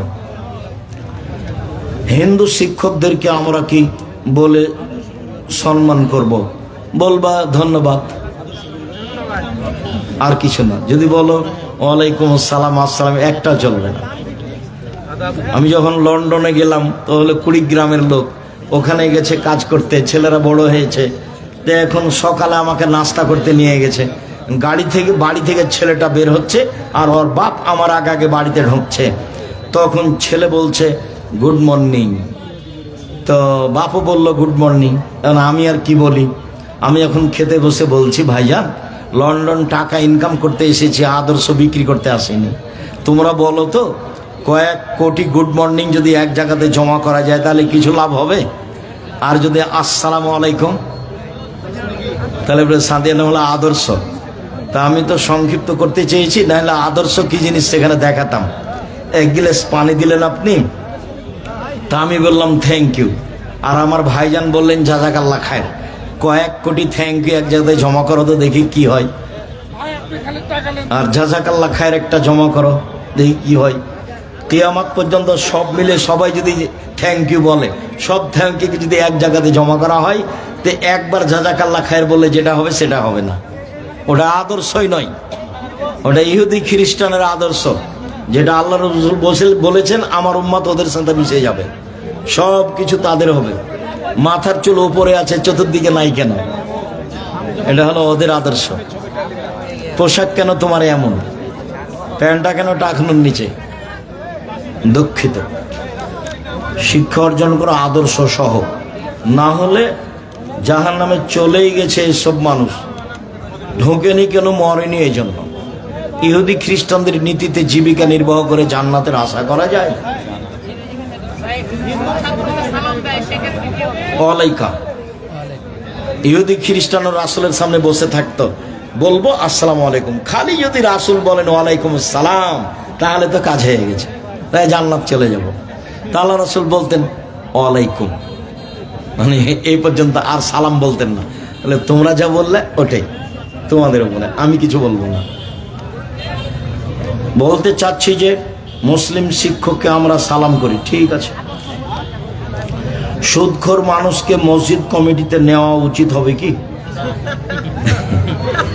পরহেজগার মানুষ মসজিদের কমিটি থাকবে, সুদখোর নয়। আসসালামু আলাইকুম। বর্তমানে 90% মানুষ নাকি, ঠিক আছে, মানুষ সুদের সাথে জড়িত। অতএব সুদের টাকা মসজিদ মাদ্রাসায় দান করা যাবে? সুদের টাকা দিয়ে মসজিদ হবে না। মাদ্রাসা করলে এতিম টেতিম আছে, ওই দিক দিয়ে পার হয়ে যাবে, আপনি নেকি পাবেন না। মাদ্রাসায় অসহায় ফকির মিসকিনকে দিয়ে দিতে পারেন, নেকি হবে না। মসজিদে এই টাকা লাগানো যাবে না। জাযাকুমুল্লাহ খায়ের, শুকরিয়া। আরো আছে। দিন কায়েমের সঠিক অর্থ কি? দিন কায়েমের সঠিক অর্থ হলো, দিন কায়েম মানে তাওহীদ কায়েম, একাত্মতা। সবকে ঘোষণা করতে হবে আল্লাহ একজন। যদি নেতৃত্ব দেওয়া হয় তাহলে ফেরাউন তো ডুবে গেল, মাঠ তো খালি। তো এবার মূসা গিয়ে দখল করলেই তো হয়। মাঠে কেউ আছে? ফেরাউন তো সদল বলে ডুবে গেছে। সদল বলে কথা বলার মতো কেউ নাই, কথা বলার মতো। কয়েকশো বছর যাবত ভালো পরিবারের মহিলারা কাজের মেয়ের সাথে সংসার করেছে। তার মানে দেশে তো কোনো পুরুষ মানুষই নাই, সব ফেরাউনের সাথে মারা গেছে। কথা বুঝতে পারছেন ভাইজান? সব ফেরাউনের সাথে মারা গেছে, দেশ খালি। দু একজন মানুষ মুসলমান, তারা আবার পার হয়ে চলে গেছে ওই সাগরের ওই পারে। এই পারে কেউ নাই, এই পারে আছে কাজের মানুষ আর মহিলারা। জি, যার কারণে ওই মানুষ সমাজটা গোলাম হয়ে গেছে। তোমরা আব্দুল্লাহর বক্তব্য শোনো, তাহলে বুঝতে পারবে আমরা গোলাম কোথায়, মুসলমানেরা কোথায় কোথায় গোলাম। গোলামি করে দেশের খিদমত করবে, এটা হয়? মেধা ভালো, বড় ডাক্তার, লন্ডনে একটা ভালো রেজাল্ট করেছে, কিন্তু ওকে একটা চাকরি দিয়েছে সুইপারের প্রধান, বেতন দিয়েছে 5 লাখ। তখন ও ভাবলো যে আমি যদি দেশে ফিরি, পিজিতে যদি ডাক্তারি করি তো বেতন 3 লাখ পাবো, তো এখানে তো 5 লাখ, আমার এই সুইপারই ভালো। সুইপারের দায়িত্ব হয় ভালো। তুমি বিশ্বাস করো, কোনো মেধাবীকে কোনো কাজ দেবে না। তুমি পড়ে দেখো, আব্দুল্লাহর বক্তব্য শুনে দেখো, কোনো মেধাবীকে কোনো কাজ দেবে না। ওরা এটা তো চায় না। আমাদের ছেলেরা পদ্মা সেতুর হলো কামলা, আর ইঞ্জিনিয়ার তারা, ওরা। এখানকার যারা বড় শিক্ষিত, উচ্চ শিক্ষিত মানুষ, তবু সে খাতা কলম নিয়ে এই অফিস থেকে ওই অফিসে যায়। বেতন ও যা পাবে বাইরে তার চেয়ে বেশি দিয়েছে, বাস, আর কিছু না। আবারও তো ভাবছে যে আমি সিটিজেন পেয়ে নিয়েছি, দেশের নাগরিক, লন্ডনের নাগরিক। বাপও খুশি, মাও খুশি, বাপও খুশি, মাও খুশি, ছেলেও খুশি, সবাই খুশি, খুবই খুশি। বলো দেখো কি হলো শেষে? চাঁপাইন মৌজের ভাষাতে মিললো না, আমও গেল, ছালাও গেল, কাঁদতে কাঁদতে দুই চোখে গেল। জীবনটা ষোলো আনায় মিছে। ভেবে দেখো, এভাবে জীবন কাটাতে হবে না। জাতির কল্যাণের জন্য পড়াশোনা করতে হবে, যা হবে হবে। অল্প কিছু করলেও মানুষের কল্যাণে থাকবো, মানুষের ক্ষতি করার জন্য থাকবো না। শেখ গত 2 দিন আগে একটি প্রোগ্রামে আসর ওয়াক্তের নামাজ পড়তে দেখলাম ইমাম সাহেব এর পিছনে 2 কাতার মুসল্লি ও সামনে 1000 খানিক মুসল্লি নিয়ে নামাজ পড়ছে। এভাবে কি নামাজ পড়ার নিয়ম আছে? ইমামের পিছনে আগে লোক গেলে তো হবে না, তাহলে ভুল হয়েছে। ইমামের পিছনে সবকে থাকতে হবে। কথায় কথায় মিথ্যা কথা বলা, মসজিদের ইমামের পিছনে নামাজ হবে কি? যতদিন তোমরা তাকে রেখেছো ততদিন নামাজ হবে, চোর চোরটা যাই হোক। এমন মানুষকে ইমাম রাখতে হবে না, লোকজন পরামর্শ করে তাকে বাদ দাও। কিন্তু মিথ্যা কথা বলে, সুদ খায়, তাবিজ লেখে, তার জন্য আমার সলাৎ হবে না, ওর সলাৎ হবে না, ওইটা আল্লাহ রসুল বলেছেন আমার হবে, সব ক্ষতি তার উপরে হবে। ওকে বাদ দিয়ে ভালো নিয়ে আসো। মাদ্রাসার কমিটির সভাপতি, সেক্রেটারি কিভাবে মহিলা বৈঠকের অনুমোদন দিতে পারে কি? মহিলা বৈঠকে যদি অনেক মহিলা থাকে, পুরুষ সেখানে দাওয়াত দেয়, কোনো সমস্যা নেই, দিতে পারে। নির্জনে একজন মহিলাকে শিক্ষা দিতে হবে, এটা চলবে না। তুমি যেটা প্রাইভেট পড়াও মেয়েদের, ওটা হবে না, ওইটা হবে না। মুসলিম হিসেবে ইবাদত আল্লাহর জন্য, রাজনীতি ইবাদতের অংশ। রাজনীতি তো আব্রাহাম লিঙ্কনের কথা। এক শ্রেণীর লোক বলে দিন প্রতিষ্ঠা করা। শুকরিয়া, জাযাকুমুল্লাহ খায়ের। সুবহানাক আল্লাহুম্মা ওয়া বিহামদিকা আশহাদু আল্লা ইলাহা ইল্লা আনতা আস্তাগফিরুকা ওয়া আতুবু ইলাইক। আসসালামু আলাইকুম ওয়া রাহমাতুল্লাহ। বইগুলি সবাই সাথে নিয়ে যাবেন, আল ইতিসাম পত্রিকা নিয়ে যাবেন, 50টা প্রশ্নের উত্তর আছে।